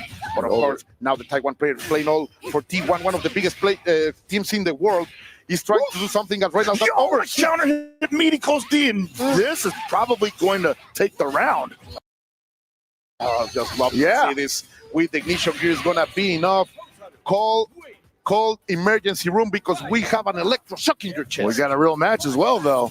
It was looking like it was going to be on Reynolds' side the entire time, and just the momentum shift into the overheat puts Reynolds into a bad situation.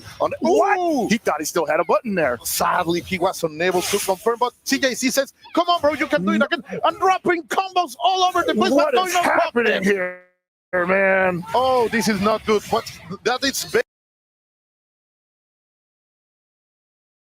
very unconventional from Reynolds. That's unfortunate because he had two big punishes there, and he just needed to spin meter, which he has two stock of, and he refused to do both, and now he's stuck in a corner getting overheated. Don't tell me he's going to take...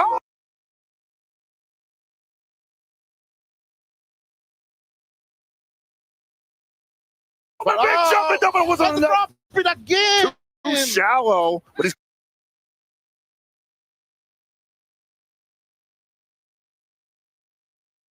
cooling himself down at least. So that's like dashes are going to be Yeah. dangerous. The cancel is perfect from CJC.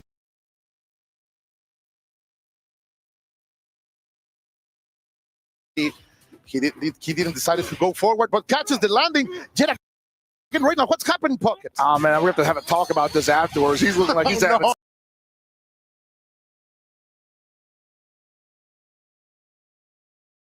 technical difficulties possibly, because that's money right there. The low B to low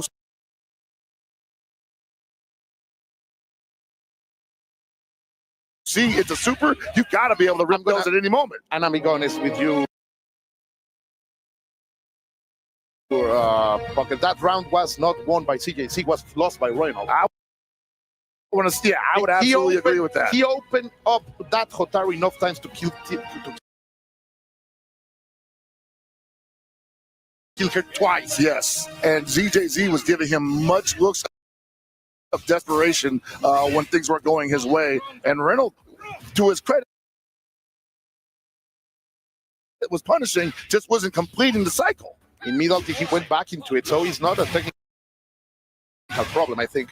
And now he's looking as the Reynolds that we know. But CJC, of course, he's a piece of his own. Another player with a large series of victories, and he is right now not allowing Reynolds to shine. Right, both of these guys, SNK Evo champions in their own right. They are most certainly going to be putting on a display.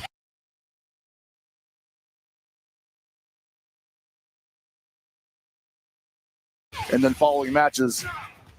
Let's see against the corner.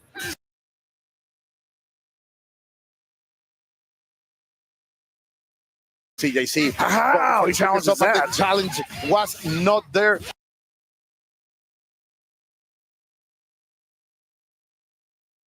This game is so scary when you're pressing buttons, and CJC is going to get the best out of it. Yeah, he don't look happy at all, man. He has to focus right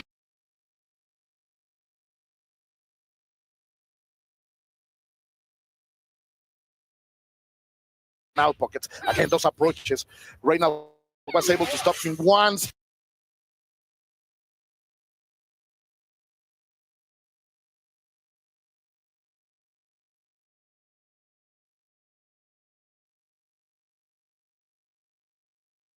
And the wild punish, come on right now.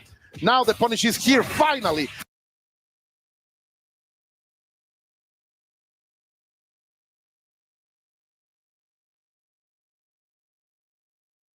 And the damage is done. You know, interesting enough, he pretty much had this sequence on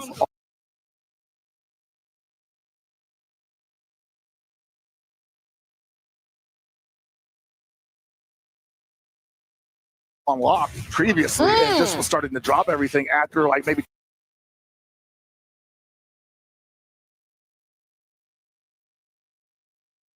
completed here. So but we need to see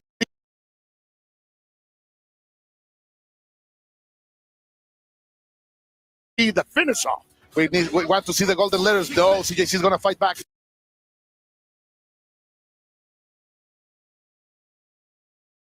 The SPG is not going to hit on the earth where he's losing the perfect. But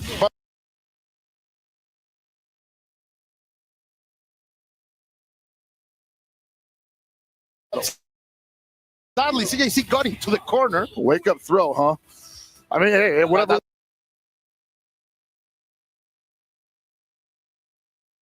Works, right? That's the catch. Get ready. Fight. Sometimes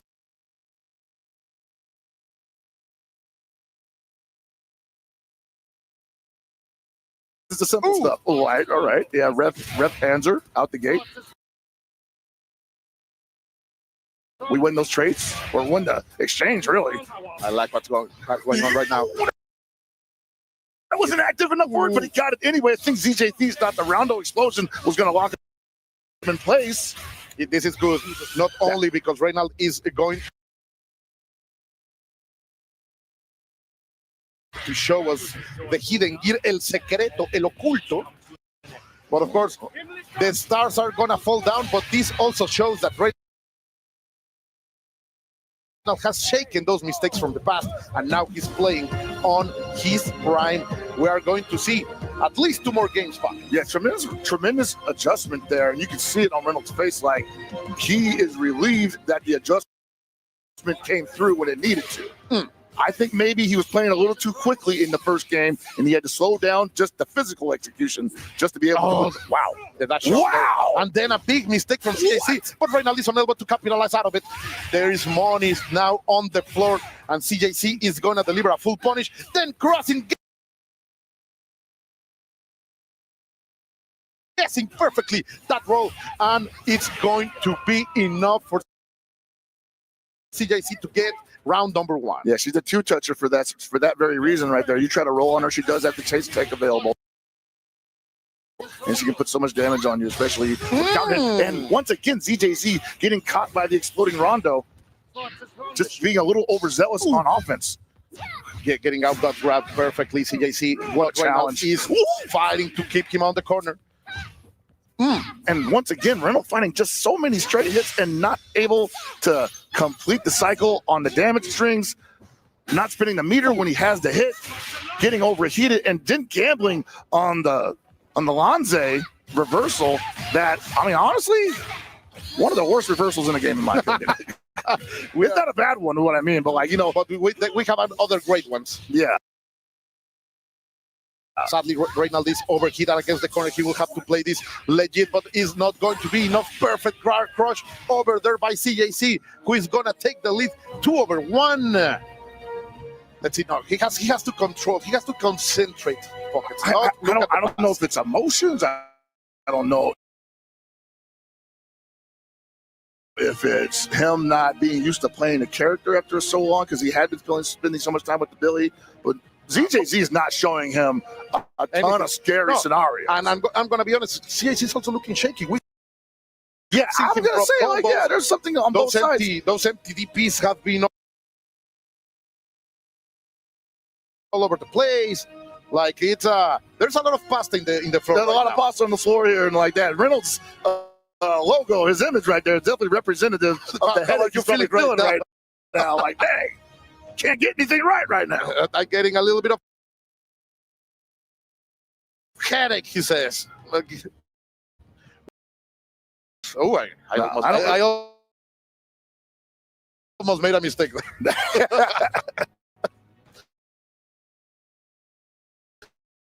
Ooh.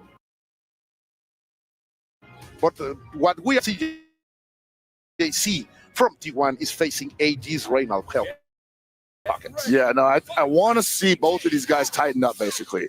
If I had to demand anything from them, is for both of them to believe in abandoning them or just doing them half-heartedly. Oh, that's just what Reynald needed.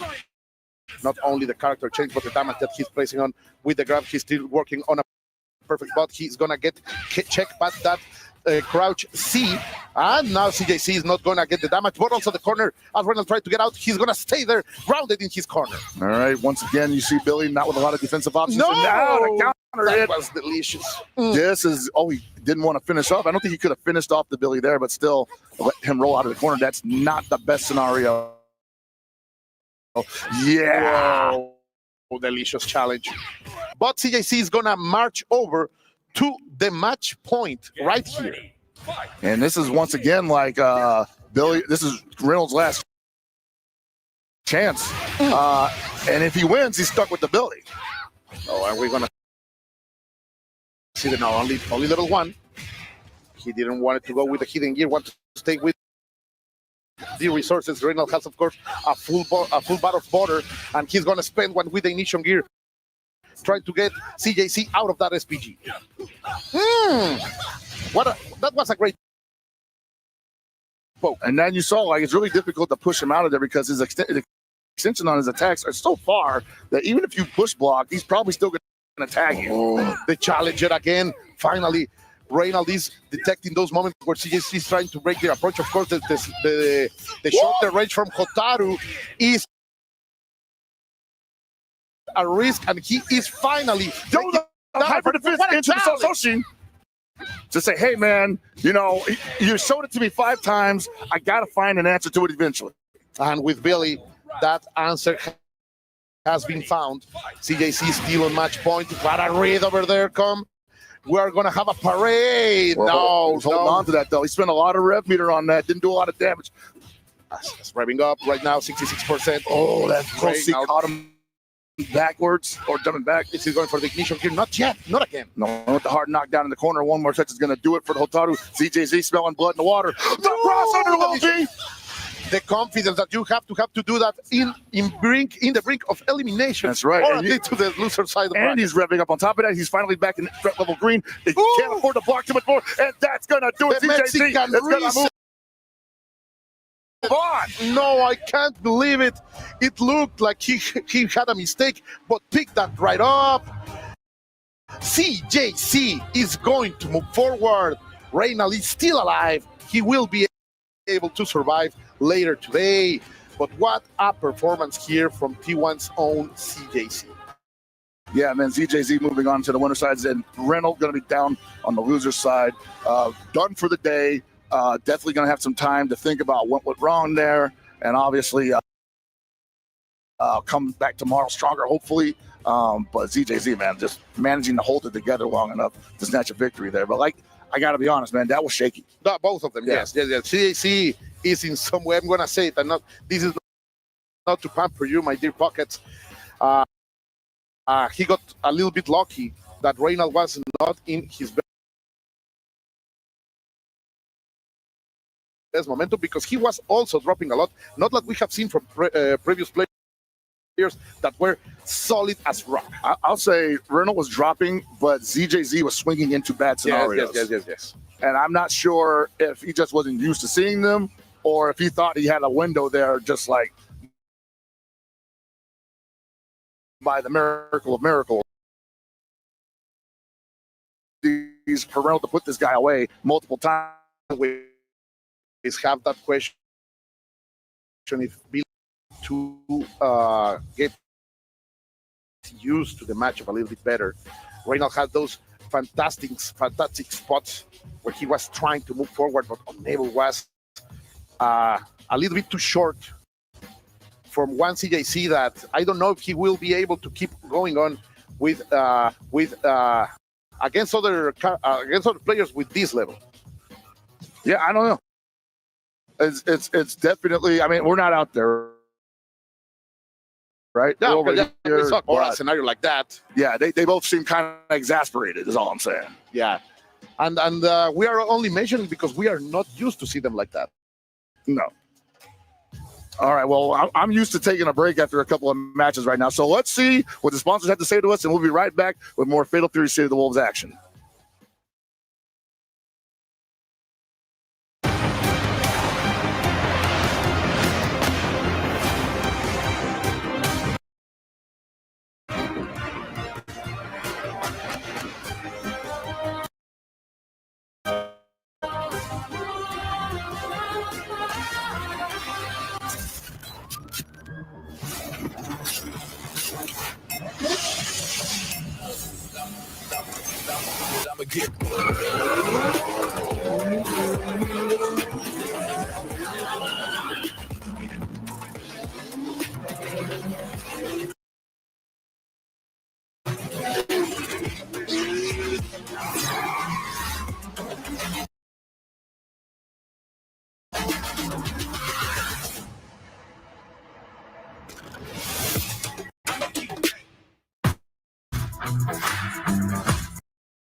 I stepped into a realm of wonders where the sun kisses the sea.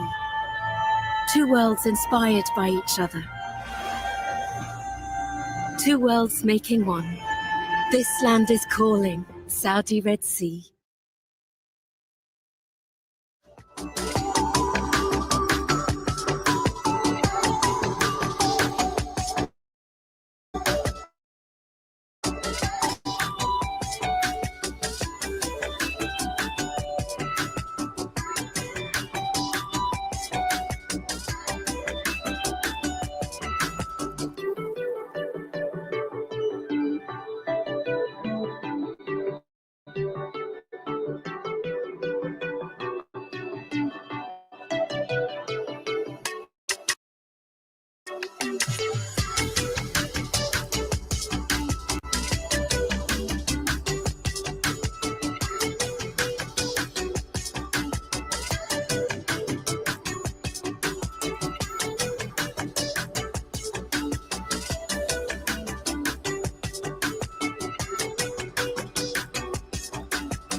our opening 4 matches definitely delivered as we complete our first round of fixtures in Groups A and B. And our analysts have been here in the studio paying close attention to give you their expert insight. Let's take a look at some of that action from Group A, as of course we saw our SMB match of the day kick it off, and it was Zhao Hai versus XYZZY. All eyes were on Zhao Hai, of course, going into that matchup. Guys, it was the Billy Kay mirror as we were expecting, and Zhao Hai proved dominant there. What set him apart?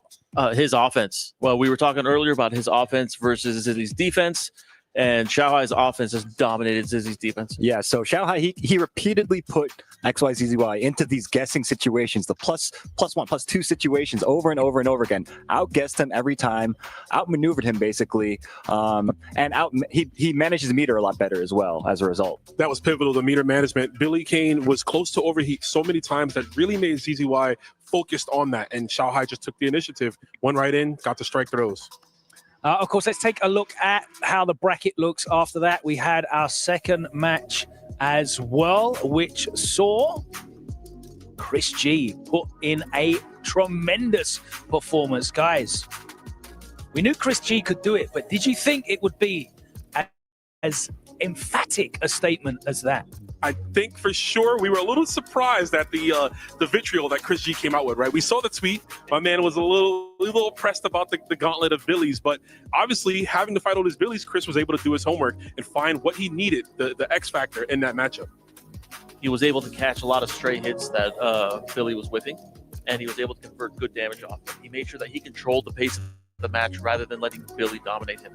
And in this case, Billy wasn't playing any kind of keep weight. Billy was trying to go after him, and Chris G noticed that, and he took advantage.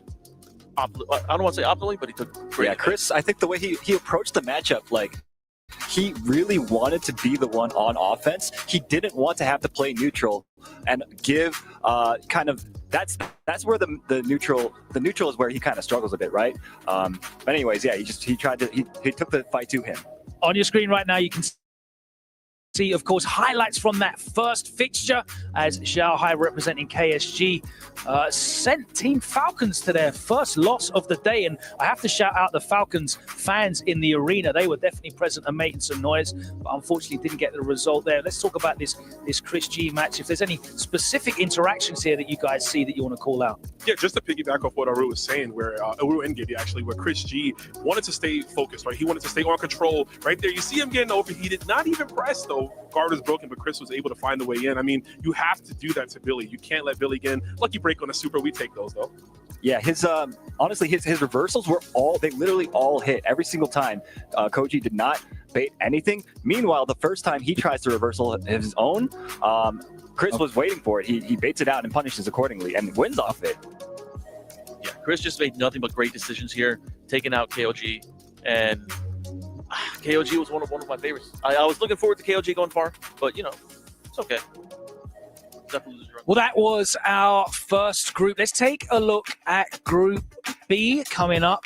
We enjoyed matches there. Of course, again, Falcons were in action. They have a player active in every single group saying how dominant and strong their team is. But let's take a look at this updated bracket of Group B, and you can see the results there. It was Fenrich who secured that first victory, 3-1 over ET representing Falcons, and CJZ representing T1 managed to overcome Reno. Let's talk about that Fenrich match first. Of course, ET, a storied player, a very decorated player in the history of SNK titles, but Fenrich started out very strong in the life of Fatal Fury City of the Wolves, and he is really showing that he deserves to be here right now, isn't he? Yeah, he basically popped out and reminded us, so this is who I am, right? I might have been away for a while, but I still got all the chops to take it. And what was so important in this match was just every single flash kick that was put out in the ether was taken from ET. ET did not block any one of those. And that's a move you want to have in spades for this matchup, to deter Billy Gaines' offense away from you and just to really set the pacing and set the tone. Fenrich was coming up, Rich. Yeah, and Fenrich, I want to say, like, one of the things that really stuck out to me in that matchup was that his aggression. He was keeping his offense really tight. He didn't give ET a lot of opportunities to, like, ET's a really fidgety on defense player, right? And Fenrich recognized that and kept his offense tight in order to punish it. Sorry, that was a great example of what you were just saying right there. He made sure to balance his offense and defense correct. He made sure that he was dominating the match, controlling the pace of it. Every decision ET made, Fenrich was ahead of the curve. He knew what was going on. Just defend, punish. Yeah, textbook stuff, really. And then it chased down the full screen. EX down. Look at that. Scratch in his head. He said, yeah, you got me. You got me. Into our second fixture, and Reynolds, I know a lot of you guys had high hopes for him, and he started out well, didn't he? But what happened? Reynolds tends to start out well in almost every game he plays. First round, first set, he does extremely well, and then slowly but surely, I don't want to say the opponent figures him out. It's more so him kind of sort of falling apart at times. He needs to get his bearings a bit. I don't know. He's my buddy. He's my friend. It's kind of hard for me to break it down. I'm going to leave it to you guys. Yeah, I mean, I think that both these players, out the gate, they both wanted to kind of force the scrappy infighting situations over and over and over again. They were doing using a lot of movement tricks to try to create whiff punish opportunities, and that was kind of the story of the matchup. Even after Reynolds switched to the Billy Kane here, it was basically the same thing over and over and over again, trying to create those situations, trying to outguess the other guy. Yeah. Hotaru's a character you don't really see as prominently in this current patch, but the players that have stuck with her are still getting the work done. What is it that was happening here with these interactions that was leading to these results? It was just ZJZ being ZJZ. Like Aru said, they both were kind of scrambling early on with the matches, like trying to press for control. ZJZ just tapped into his lameness, right? He saw a lot of like whiff DPs initially. Once he slowed those down and he stopped with as many kind of like weird like block strings with the feints and with the high kicks, it just set back, looked outside from the box and started to capitalize on all the whiff 2Cs for Mano. That's really what it came down to. It's just excellent neutral. And he got a good read on like Reynolds, like when he wanted to push the offense and when he wanted to like go for actual damaging options. So he was able to play around them and punish accordingly, right? Yeah, there was a very good hyper defense that happened that we were discussing, that you need to hyper defense against Billy's pressure. And ZJZ, he's just very methodical with his defense. It's very hard to open him up and get in on him. And he proved right here that, hey, you can't lock me down. A great series of first fixtures to get this event underway. And of course, a match of the day, the SMB match of the day. The man, the myth, the legend, all eyes are on Xiao Hai, and he delivered in that first fixture with the 3-1 victory. Let's take a look at this short video compilation to explain exactly what his pedigree is and exactly how he managed to become the first player ever to compete in two distinctly different titles at the Esports World Cup. One more time, that's the Industry Fighter 6. Make some noise for your Esports World Cup champion, Xiao! Last year, he lit up the stage at EWC with a masterclass in Street Fighter 6. Now, Xiao Hai returns, not just as a champion, but as a symbol of what's possible in the fighting game world.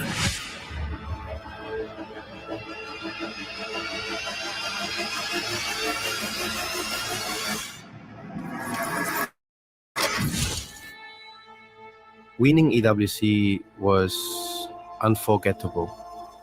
The way I play, it felt like everything came together. Sharing that with my wife, her support is everything to me. It's me more than just a title. There's pressure, of course. People watch me now, they study, but I don't let that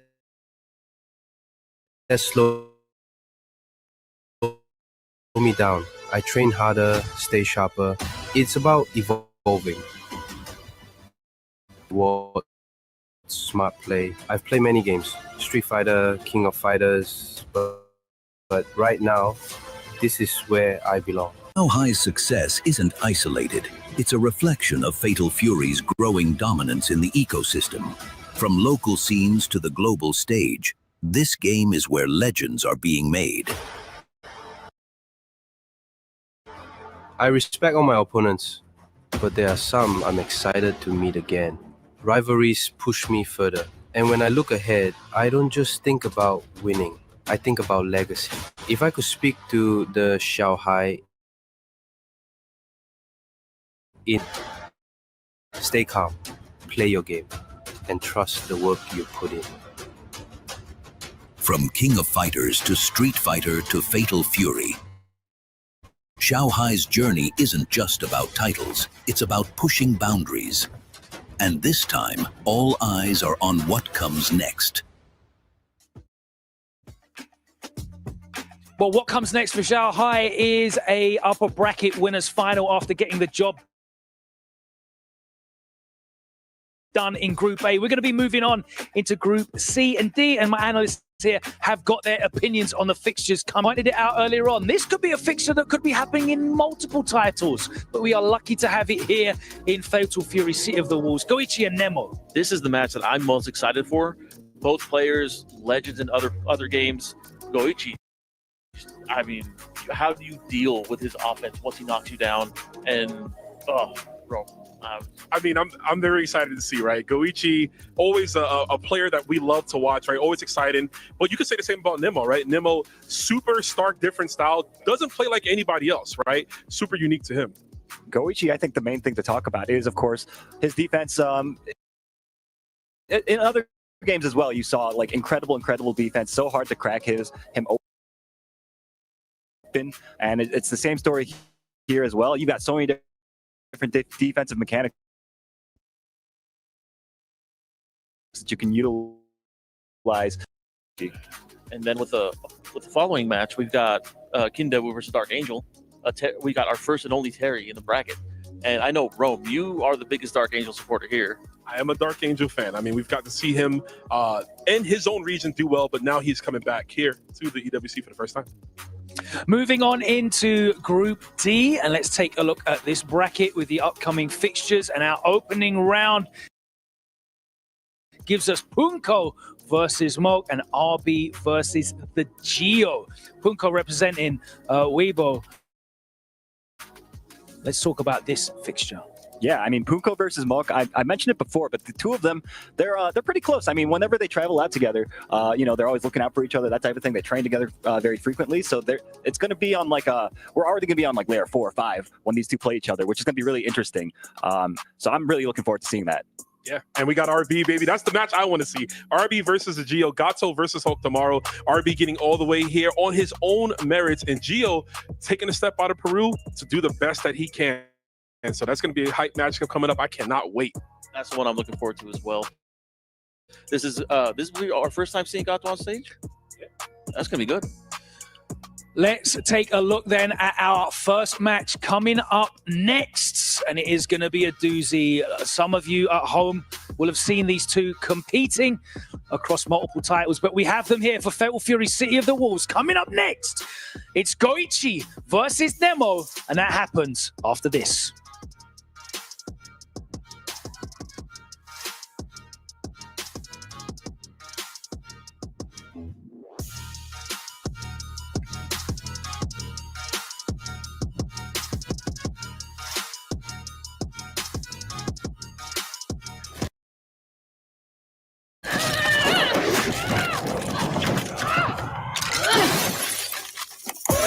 Reach your impossible. Lenovo Legion.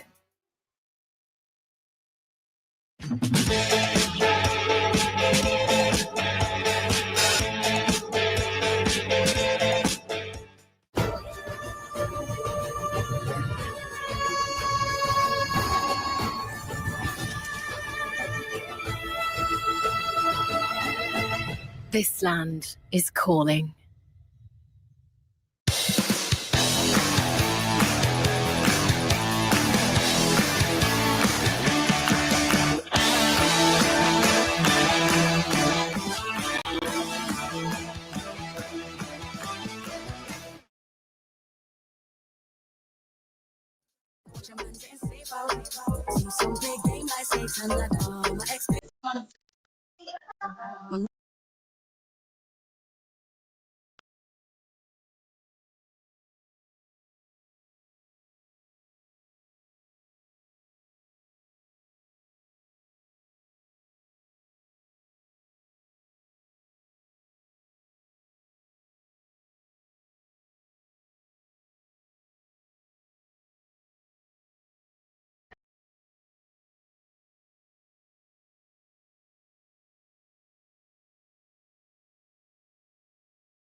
We're live at the Amazon Arena, continuing on with our matches. I'm Milosh, one of your hosts here, of course, by my side, the one and only Rob Hollywood TV. I'm going to get better and better at it as we go. I ain't gonna lie, I like that right there. You put some respect on it right there. To you, the level of play that we have seen up to this point. I mean, oh my why. Not only did he go ahead, stand up against the pressure, and get that W in the Billy mirror, at the end in the interview, he said he can't even play against anyone. He knows it's everybody against him. He don't even get no training partners out here. And in the end of the day, he's still getting it done, even through all of that pressure. Will he be able to repeat? We will see. And then also, we had Chris G 3-0 versus Koji KOG. So far, everything is living up to the billing. Yeah, even then, like ET losing that left a lot of sad Falcons fans in here, but Fenrish did incredibly in his matchup, and Reynolds, unfortunately, trembling a bit in his opening games. Hey, if anything, said JC is having a lot of fun with that win. But we got players behind us, two legends in Japan, Nemo and Goichi. Nemo and Goichi, two of the Japanese fighting game gimmick series. Of course, they come over here and they are looking absolutely phenomenal. It is about to be a clash of the Titans. It is time to get into it. Nemo versus Goichi. You heard Milosh and Hollywood, Rob TV people. Yes, this is a match of legends, the Clash of Giants, all the way from this land of the rising sun. Hell, I'm excited to see both Nemo and Goichi dish it out. Dude, I'm just always enamored by how cool it is to get matchups like this. Oh, yeah. In a game that neither one of these guys have like a big history in. Exactly. But like I keep saying, like not a lot of people that play this game competitively have a big history in Fatal Fury. We are writing the history in real time as we speak. And these guys at the pinnacle of it. We already know Shahai is up there, but who's going to join them? That's completely right, my dear Hell Pockets. These two are known for so much. And now in this game, which is based on the fundamentals, of course, these two are going to shine out. Each represents one coming from the Street Fighter scene demo, to the other coming from the anime play scene demos. Oh yeah, most certainly. I am so ready to be part of this here with you, my brother in arms, my partner in the shouting. Oh yeah, no, I feel like, you know, like a little tertiary. I think people are definitely a little I won't say shook, but the weight of the assignment is definitely present in a lot of people's minds. We've seen people playing a little bit out of their character previously, but we've also seen people come alive in the most crucial moments, and it's only been like what, an hour? Yes, only been like an hour. Only an hour. Is a complete moment of how we have to carry this out. How this thrill ride of a tournament has to be taken by or survived by you and me, and of course all that beautiful people at this crowd over there at home. Please enjoy and have a great time as we share with you the passion for this fantastic game and another phase arriving to this scenario of the FGC. I mean, I hope you're having a good time, because these matches have been, if nothing else, entertaining to watch. Definitely, if you're a Falcons fan, you're having a rough afternoon so far, but you still got 2 more shots at it, I believe. And we saw a little bit of that now in the crowd. But, of course, there are still Falcons flying alive. And we will see what happens to them as we are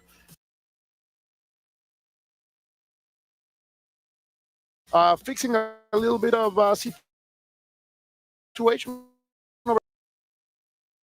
of the Esports World Cup at solving that very, very fast. But you can see him, FGC fans, and all these Falcon fans who are excited to be here, part of a phenomenon that we have never seen before, Pockets. At least me, who comes from a humble place on the FGC. You're always meeting new people, yeah.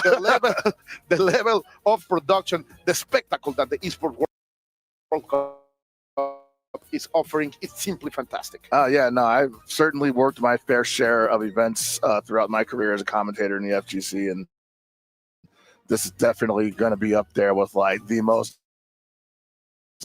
produced production, I think, for certain. But more importantly than that, man, me just never really put the face with the name. You know, that's been happening all weekend. That's the kind of thing that the FGC can make happen for a lot of people. You know, you can go to places that you never thought you'd be having to. Friends all around the world. You know, and people say like, you know, what are you doing out there? Playing fighting games. And how great has been the community here on Saudi Arabia to welcome us. Our Habibis, my cousin, Los Primos, on this side of the world have been just fantastic. As fantastic what is coming is going to be, I think, things are ready. I think we're going to have a last bottle check. No, this is legit. I think they were checking the entire time, but now they're just ready to jump into it. No more time. It's the guard cancel Lanze. Get off of me, he says. Immediately, Goichi is trying to go forward after that first mistake. The grab is going to land, pushing Billy.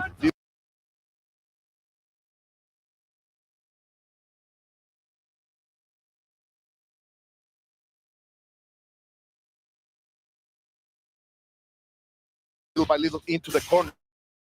Of course, Goichi representing the king.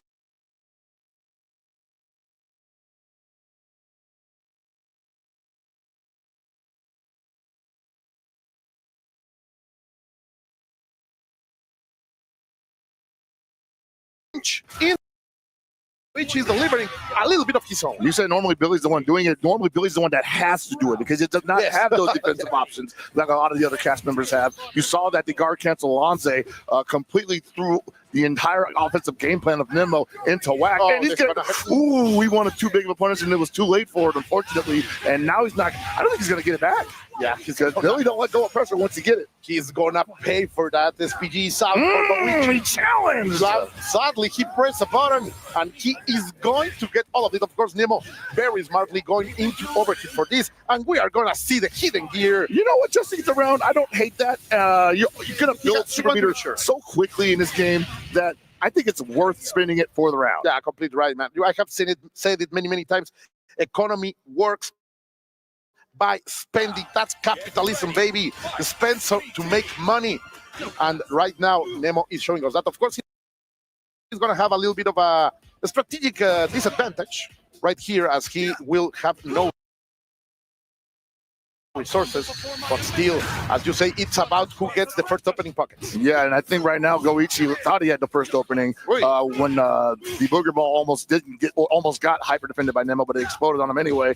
But still hasn't been able to hold on to the offensive pressure there, and Nemo circumventing a lot of what is normally Kind's bigger hitboxes. You can't circumvent that though. That high dodge attack, if you're jumping in, you got to just defend it.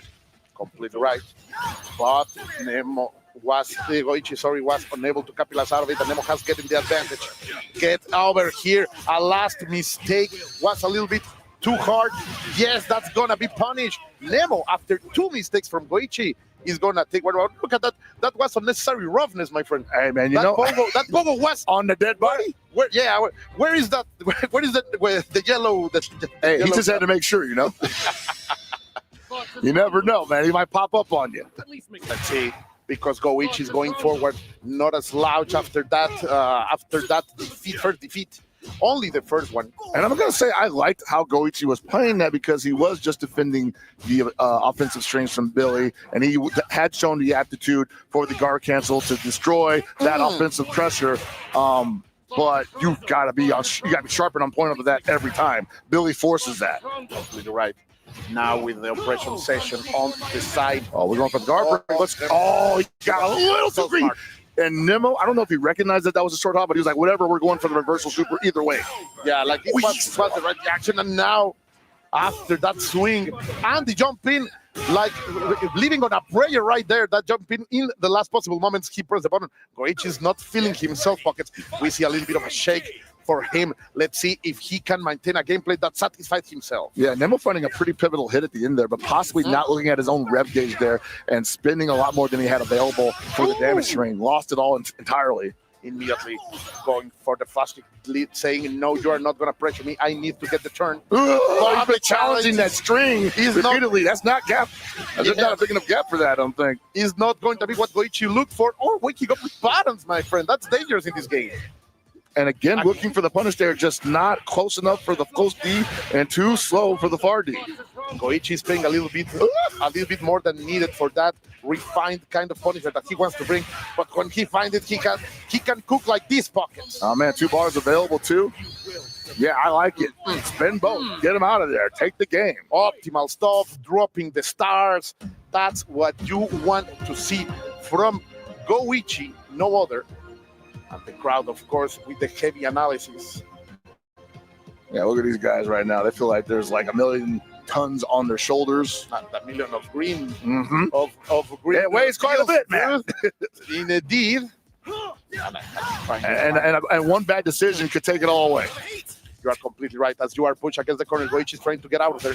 Normally known for his defense, but here doing a fantastic job jumping up that grab. Sadly, not able to get a lot more out of it. Yeah, you see right now, like Goichi's trying to make it really difficult for Nemo to find a solid hit to get anything started, and finds the counter hit Lanze, put him into the corner. Backdash, caught him on the ascent of the jump, so he couldn't JD that. Very, very smart over there, Nemo. Getting into the track from but in the far-reaching hit, he is able to get all of this damage, a little bit of advantage, and maintaining the pressure. Because as you have said, Pockets, Billy has troubles in this situation. He does, man. He's not going to be good on defense. He doesn't have I can't believe finds the hit at the most crucial moment. Nemo's got to be looking up at the sky saying, thanks for that one, buddy. Trust for treasure. Dude, my brother was looking for something and found a life over there. Then we go for the dodge strike, and we are going to deliver a lot of damage. Nemo is playing sick right now. Yeah, that was a high dodge attack. That was challenging a mid. That's going to win every time. But Goichi non-plus said, hey, man, you didn't finish off. You didn't take the momentum back. I'll eat the super here. Wake up super. I like it. But he's still going to wake up with the Lanze. Like these guys are cero miedo, my friend. No respect at all. Trying to go for the overheat. Goichi is going to have to pay in blood, but he went for a challenge, going for the pogo, and gets punished for it. Oh, I like the odds of Goichi right now, Pockets. Yes, enough to kill. I think that was supposed to be an attempted frame kill that just might have been ill-timed and gave Goichi the window to just start matching the close A. This game requires so much precision, Pockets. Almost like if you are a surgeon. Oh, but look at the pressure. You got to be good decision making. You have to be on point with execution, and you got to be a little lucky sometimes. Look at this. We are going all the way to the west side of this corner because Goichi is trying to get Nemo over. He gives a little bit of space. Nemo is going to try to find, of course, because we are going to head Goichi in overheat. Now is the time to play. Now is the time to abuse. Now is the time to play legit. Yeah, most certainly. And Nemo putting himself in overheat, looking for the guard break, didn't find it.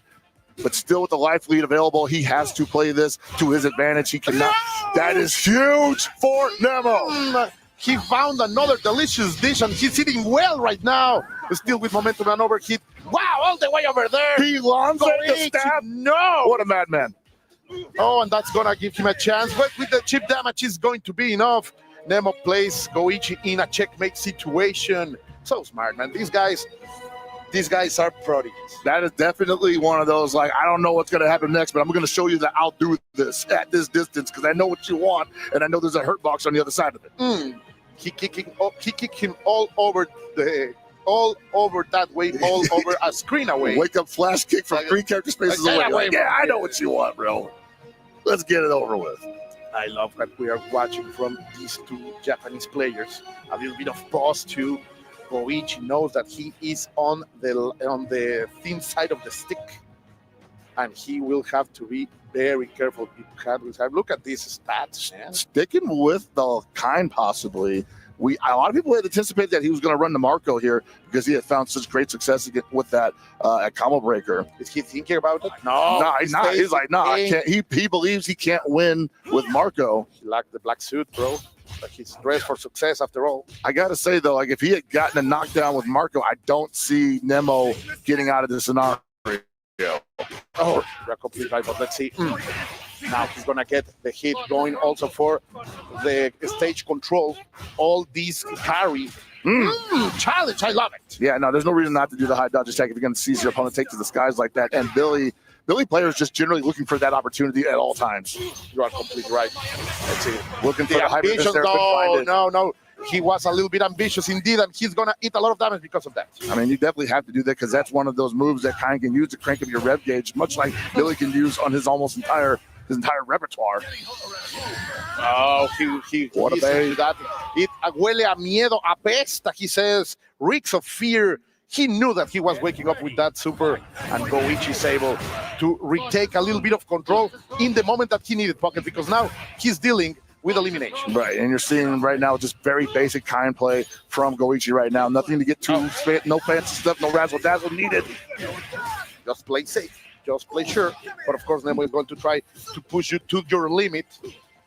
Knock him out of SPG. Oh, the big hop! The big hop D gonna get decent damage off this. Push towards the corner. Rondo setup.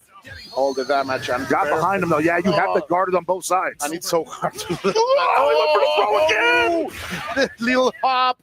It's going to take us to game number 5. This is what we wanted. Over here on the backstage, we were saying that this could be the best game today, and so far, these two titans have not disappointed. Not at all, man. Like I think right now, Goichi's showing that Nemo, you can't throw me on my wake up like that. I'm not going to sit still for very long because I don't want to block you in the first place. Oh, he's going to eat this. Brother! But he failed. That was a tech attempt, though, 100%. Yeah. I believe you, bro. Yeah. He failed, Doc. He said, you are not talking this suit is sealed. Got guard cancel Lonze saying, hey, you press the button here. I'm ready for it. And get overheated. He's trying to go for it. Get the damage. It's on now. Goichi on match point. What a legend. Yeah, the steamroll is real right now. Goichi smelling blood in the water. And Nemo just not coming up with any answers here. Oh, the flames just to control. You see that amazing big screen saying perfect, bro? That has to get you salty. Yeah, well, there's just not much that Billy can do in that pressure in the corner against the kind. It's all about the correct call out, but that's what it is, a call out. You know? Yeah, for sure. And now is Nemo who is able to perform, who is able to deliver all this damage. When it's going to come, there it is. That's gotta be frustrating. Oh, you have everything. That's gotta be frustrating. You know, you felt like you had the pressure there. You just needed to touch him one more time, and now you wake up in Super Ring and eating a ton of damage with almost 2 bars available, eating a Rondo setup. Are you going to block correctly? You're trying to dash out of there. You're trying to jump. Got the little bead, no follow-ups there, and Kine still 1 touch away from death, but somehow holding all the pressure in the building. Oh, now he swung at that. He went for the challenge. Why? Goichi, he's gonna take that match. Why did he press the bottom pocket? Oh man, I mean you can't block forever. The game don't let you block forever. I get it, but wow, he really had dreams of freedom. But Goichi saying no, you're gonna feel the pain. You're going to go into the under bracket. Amazing match over here, going all the way to game number 5. And the Billy players are the ones usually used to making the opponent swing in the middle of a damage string or a block string, and that'll go into a high damage string. But Kine no stranger to that either. And once again, Koichi showing that, hey man, I think this is my character. We had a nice, interlude with Marco, but look at my pressure. How are you going to deny this? And in the end, he will have that secret weapon on the pocket, right? The Marco was able to win a major after all. Yeah. So Goichi is looking very, very dangerous, not only with this game, but we know that he has that tool on his sleeve. Of course, Nemo, he's going to be so dangerous on the side, on the under bracket, my dear pocket. Oh, yeah, no, everybody going down to the lower brackets are most certainly going to be dangerous because they are getting extra time to warm up, get their hands ready, and I'm pretty sure they already know who they're going to be playing tomorrow. But the winner's side are probably the guys with the most pressure because they still got matches to play later on today. But I think Goichi's ready for all comers. Those moments that Goichi found to jump those grab attempts, like those little hops. He knew what he wanted every time. He was like, hey, so important. What's your mix, Billy? Oh, strike throw? All right. Okay. Ralph, hardest of reads, and some people would say, able to get the victory. Goichi is going to move forward. And now, Pocket, the future is coming fast for us because no other than Falcon's King Debu will be facing Navi's Dark Angel, el representante de la raza. All right, so this is your boy. Yeah. But not only is it your boy, it is potentially the only Terry main in the building currently. It's time for the main character to rise up. Yeah, Dark Angel qualifying for SWC and EWC with Terry Bogard, the strongest Terry Bogard in the world currently. First time he was in Europe in his life, he took a title. What a footprint to leave behind. Yeah, man. Like Dark Angel, now with the support of Navi, has been able to travel a little bit more and showing that he is indeed a world-class competitor. But of course, King Debu from Falcon Zone, and with the support of these people, he's going to be a really tough cookie to crack. I would say King Debu has the support of the Falcons fan base, but as well a good portion of the FGC that is aware of this man's exploits for many, many years. Oh yeah. He has been another player that we know as legend in many other titles. Mm-hmm. So for sure, that experience will carry forward. Look at all of those flags, man. Where are you keeping them? How do you get that into the venue, dude? They hand it to you at the door. Like, hey, man, you a Falcons fan? Grab it, bro. Let's go. You say yes, you even get a jersey, right? That's what you do at sports games, man. Like, you just meet people with a like-minded, interests. You say, hey, man, do you have, the red paint? I'm trying to do, a letter, for my homies, trying to do, spell it out, the team logo or something, right? That's crazy. I love that. That's crazy, man. Yeah, take that to your home and use it to cover it. Mm-hmm. Now we are seeing them together. The only Mexican in this bracket. Many attempts were made. Even the Geo went to Mexico and took another spot. Hey, man, you got to get it where you can get it. Dark Angel did it to Leven, but the Geo did it to us, man. What the hell? That's the nature of the game. You go where the qualifier spots are. You go where the money is. Now we will be ready. The legendary Wolf fighting the elegant billionaire. And King Debu having a tremendous history of good performance, as well as strong results. And this game, getting him, I won't say he was in hibernation. He was playing other fighting games competitively, but not as hard. Exactly. It felt like he lacked that edge for hard competition. He was definitely having, it's weird to say this, but he was definitely having a good time, basically. Right? Yeah. But right now, he's working. I feel you. Yeah, and he's here in the capital of the Kingdom of Saudi Arabia. Mm-hmm. No other. King Debu has flight far away. Of course, Dark Angel too. And we will see Dark Angel, who has become also a titan in KOF, now fully dedicated to Fatal Fury, City of the Wolves. Yes.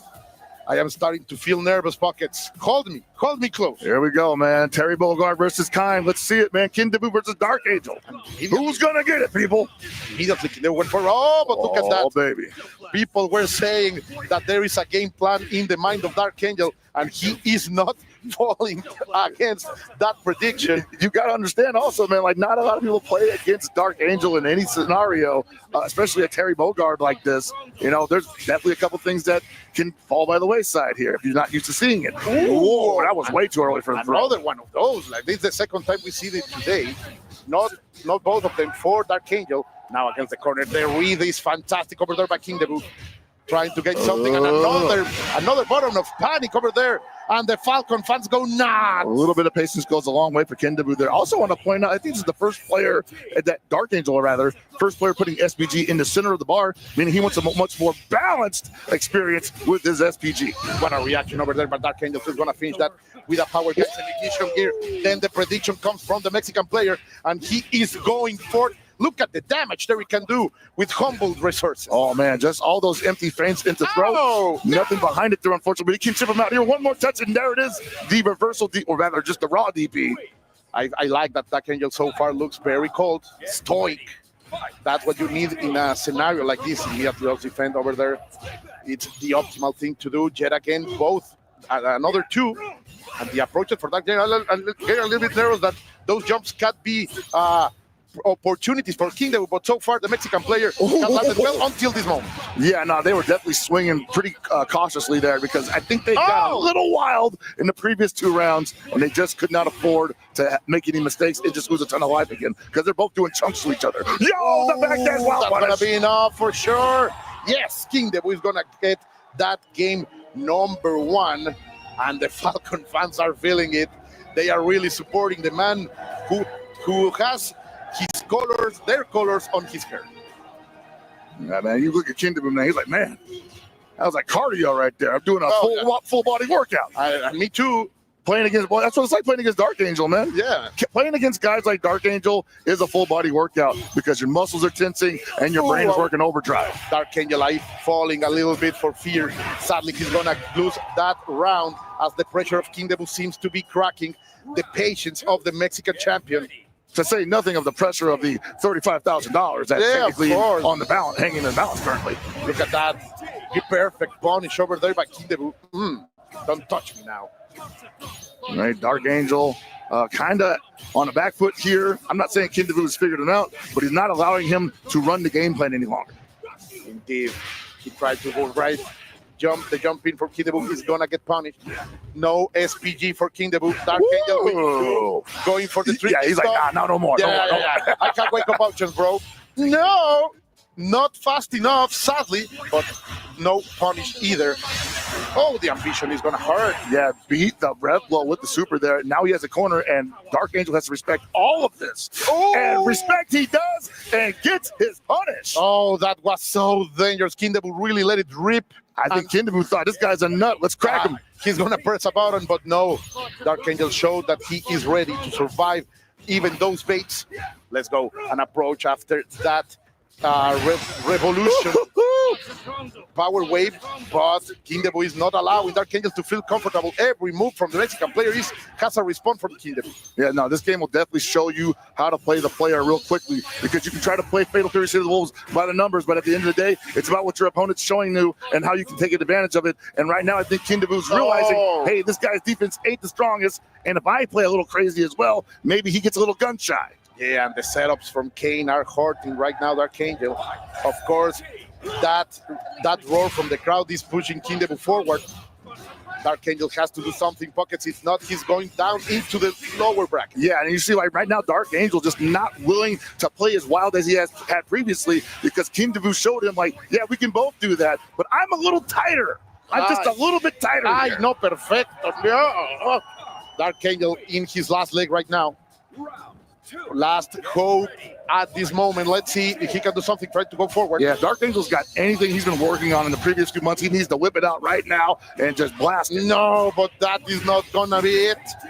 That was dangerous as hell. He's not finding anything. He jumps out of the thing.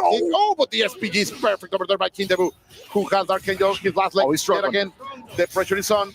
He's gonna eat it. It is over. No, a little bit of mistake. Last hope. No. You are getting out of here. Absolutely. Kingdom, the only Falcon who is going to fly high, and he's going to give these people a joy as Dark Angel will fall into the loser's bracket.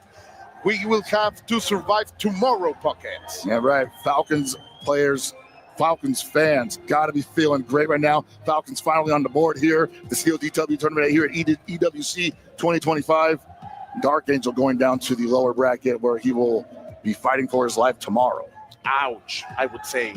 But instead of that, I would say what a match from Kingdom. another one who showed a lot of momentum and very strong gameplay to dominate the Mexican player right here.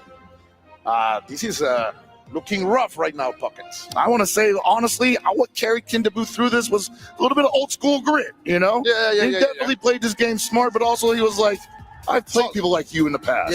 I'm not afraid of the wild ones. I know you are going to pull that trigger, and he was always ready for that. Look, those were big mistakes by Dark Angel. And in these kind of scenarios, Pocket, you cannot simply keep betting like that. Yeah, no, certainly one of those scenarios where if you keep flowcharting it, an opponent that is used to like adjusting on the fly like that will definitely, I won't say embarrass you, but he will definitely make you second guess your whole game plan. And you saw later on in this match how Dark Angel was like, hey man, I don't think it's gonna work no more. Maybe we should try blocking. Oh no, blocking sucks against this guy. I don't know what else to do. Might as well try swinging into the booger ball, eat this fat damage in the corner. I got nothing left. Yeah, it was harsh to expect, but I am listening that we have the chance of an interview. That means we will be soon going with our hosts over there at the stage to talk with these charts. We are going to the scenario right now. Yes, we are indeed, gentlemen. What a matchup that we just had here. And of course, Kindevu victorious on the stage. I'm here in Milosh having a little chat, of course, our wonderful translator here, just to ask the question. First of all, what does it feel like for you here as a Team Falcons member and representative with the local crowd cheering for you? Does it impact you as a player when you're competing? 素晴らしい試合でしたね。おめでとうございます。チームファルコンの一員としてこの土地でプレーをし、この素晴らしい現地のファンから声援を受けるのはどのようなお気持ちですか？そしてその応援はご自身に影響をというか与えていますか？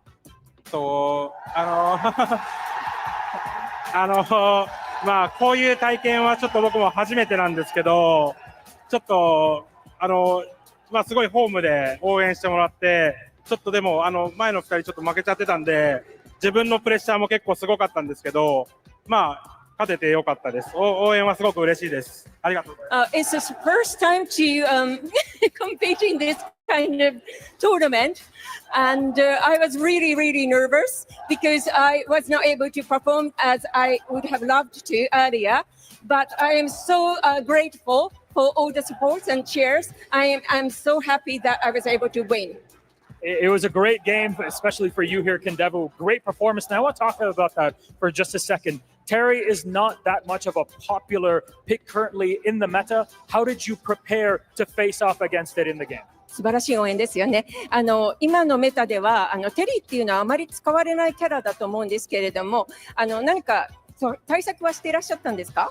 やっぱり少ないんですけど、日本に使ってるプレイヤーは一応いて、その人に対策で対戦してもらったので、それが生きたと思います。Well, you can say so, but there are certain numbers of people who use Terry as a character, and I was able to get some hints and advice from those people. They're preparing a lot in the back. Kindevu, congratulations. Thank you so much for joining us. Arigatou gozaimasu. Congratulations on the win. We have more games in store for you. Send it back to our commentator. And what a way to send it all the way back. As we have coming up next, it's Punko versus Mook. But of course, we got to get you a little introduction. My name is Vicious, bringing it back with Justin Wong to give us a little bit more of a tour of the City of the Wolves. Man, it's been an amazing day. Amazing matches, obviously. We've seen so many people going down to the lower bracket, also waiting for a chance to qualify for that Saturday finals. But like you mentioned, we're going to get Punko versus Mog. And I think the coolest thing about this, we are going to see the Gato. Punko's Gato versus another Falcons own Mog. Let's see, Kindevu set the standard for the winning streak, right? Maybe possibly a winning streak for a 2-winning streak for Falcons. Let's see if Mach can do it, or will Punko Gato take this? Yeah, that's going to be the biggest question. As you had seen thus far, you had seen majority of the meta picks that have been kind of touring around the city a good amount of time these last couple of weeks that led into EWC. However, Gato, not too far from the tree in regards to the top 5. Yeah. Right? I feel like he's been like the gatekeeper into the way of success, but at the moment, we only have 2 Gatos in the entirety of our pools, in our group stages, right? 2 of them are in this exact group, right? Not only just Punko, but with RB as well. Yes, and you mentioned how like Gato is one of those characters that's like right outside the tree, right outside the top 5.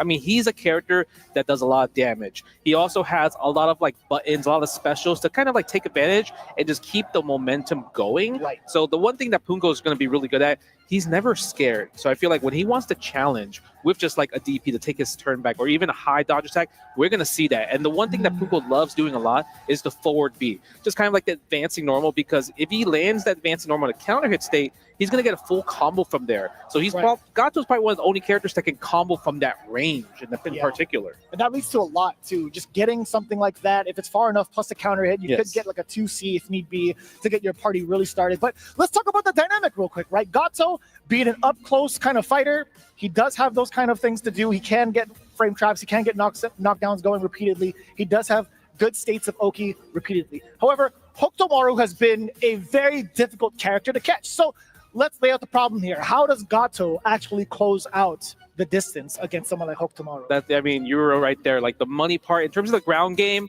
Hokutomaru is not playing the ground game. He's playing the air game. He's going to be in the air using the double jumps, using the air feints, right? Where Gato doesn't really have a lot of air mobility. He's going to try to maybe go for like a jump C to kind of like get him pinned down to the ground, or even use like a high dodge attack. But usually if you want to anti a character like Hokutomaru, you have to wait for the double jump to be used. So it's much easier to set that tone. But the thing is, Punko is going to probably use a lot more of the back turn stance, especially in Rev, because he wants to maybe go for the command throw. Maybe he wants to go for like the strike version, right? Because it's a guess in that situation. Okay, look at that already. Using that, like that's the low dodge attack. That is a great frame attack. That is the ankle breaker, right? Yes. That is going to be something to check going forward to see if the opponent's going to be crouching. But of course, Gato does have access to an overhead that does link into a 2A. Yep. So you can set up the mind games right now with Punko. And as you had mentioned, we do get a guard cancel into the uppercut. Pretty important to stop the barrage from Monk. Yeah, and then the most important part, he used the B version to get like the invo frame. Because if he did use the D version, he would have got hit out by that target combo. But look at this, just like that, Punko gets knocked out. Is he going to roll? Catches it, but he's able to block in time though. Yeah, that was a high dodge attack coming in from Punko. He tried to steal his turn back, hence the counter hit from the side of Monk. But my God! Counter hit! Stay! Yeah, we're going to spend that super right here. Yeah, spend that super, close up a round. Punko game, just the round number 1. Beautiful stuff. Being able to actually just willing to spend that bar early is super, super important on the ignition super. Okay, tries to use that forward B right there. Now, get the hard knockdown into the corner carry. A nice guard cancel right there, but that's so expensive. Anytime you do JD guard cancel Riplo, that's 35% spent on Mock's side. Oh, that was so tricky. Did you see that jump in? Just a bare feint coming in from Mock to be able to get the rest of that opener against Punko, but now the barrage is coming. The JD is there, and there's the guard cancel that we were looking for the second time over that Punko has able to get himself out of danger. Goes for the back throw, and that's going to be another situation. Nice backdash into the 2C, gets a finish, no meter spent, and Mock's going to come in with both meter and possibly maybe use a hitting gear, right? Cash out, get a big damage. Punko also has all that too. And Gato is one of those characters that you want to spend all your resources to do like 70% damage. Right, the damage is going to be pretty clear cut, and he also looks cool while doing it. But Mock actually in an excellent position to probably let it rip, but here comes I mean, you talking about let it rip. We talked about it. Punko's all about it. And there it is. The forward B, wild punish. We're not going to be able to get the hitting gear, but we're going to spend some bar, level 1, get the hard knockdown. What's the guess? Command throw, overhead, and it's the low. Did you see the feint? You thought an overhead was possibly coming just based off of the animation alone. And on the other side, too, Punko still checking and chasing the tech roll. Spending the level 1. That was Mock's only time. He can't take chip damage, and he drops the combo. Got the counter hit, missed the 2C. Into the Kuha, and there it is. Punko game number 1. I like that. I like that. Nerves of steel coming in from Punko. He had the game plan ready. He's willing to execute it. He's doing very well on both offense and defense. But he tried to go for the stance. He tried to get the grab. It was Mock who was airborne, getting himself the big opener. Now empty jump low yet again. Punko, there was a counter hit on the side, so he was pressing buttons upon wake up. Ooh, there it is. Yes, letting it rip. Waiting for the feint. Waiting for the situation where you're able to anti-air the character. And there's it. There he used the back turn stance to try to maybe catch him from jumping. And then listen, you know, -2 is just a number. Sometimes it's okay. You know, negativity is a state of mind. Yes. You got to stay plus. But the thing about Mach, what he's really good at, anytime he's getting these hard knockdowns, he has setups like safe jumps, meaty setups, right? Things where you're like, I dare you to press a button afterwards because it's still going to be my turn. Yep. Yeah, that's also excellent coverage too. Just using the rev blow, right? Just in case Punko did want to advance and actually try to land a hit, right? You do have armor behind it. You do have armor, and it's another thing is anytime Punko's in the air, especially against a character like Hokuto Maru, the rev blow is a perfect anti because you cannot JD rev blows in general. That's correct. Your defensive options pretty much out the window, but now Mach. Safe jump. Safe jump, and also a big, heavy punish on the way down. He's at 94. Yeah, he's going to have to spend that ignition super regardless in order to get the round, get the game again. Yeah, that's going to be 1-1. And yeah, like you mentioned, like you were kind of a little bit maybe worried about like he might overheat himself in that situation. But in general, that's why you always spend the super, right? Because you're going to lower that number every single time. A nice rev blow counter. That was actually kind of sick. Yes. Held on for the corner carry as well, finishing it up with the JD, the double JD. Yeah, look at that. Safe jump again into the hard knockdown. That's +2 in that situation every single time. Punko getting thrown loop here. Maybe. I definitely meant to say rev blow. I don't know where JD came from. I'm not going to lie to you, Justin. Yeah, that's all good. Spend that level 1. Take him out of SPG. That's always the number one thing you want to do in this game. Okay, With the triple dash, not like a jump setup forward, like the forward V, perhaps? Yeah, no. Forward V. Oh, wild punish coming in. No, he was too far. Yeah, he was had crouching. time to dash too. Yeah, it was that. He was also crouching when he got the confirm with the stand C. Oh. He thought maybe he was standing, he would have got the juggle and able to kill him in that situation. But when you're crouching, you're not going to be able to get that launcher there. Yeah, but there's another way to kind of get the continuation right. If it's a wild punish, you have 20 plus frames to dash up. Yes, 100%. Oh, misses the throw attempt. Try to trick him out because every time it was a safe jump, and you're able to combo that overhead like you mentioned. Neck crack, see a chiropractor, and see you later. Okay, yep, go for the plus frames in that stand C feint. Nice. Air down, try to hold up. Not going to build. Is he going to be able to build a bar here? Yes, he does. Is. But it's not quite dead. Level 1. Let's get an uppercut. He jumps out. Nice. Forward That B. was sick. Oh, again, he held up. Mach was able to realize, because that's the one thing. Even though you have a command throws are like super strong in this game.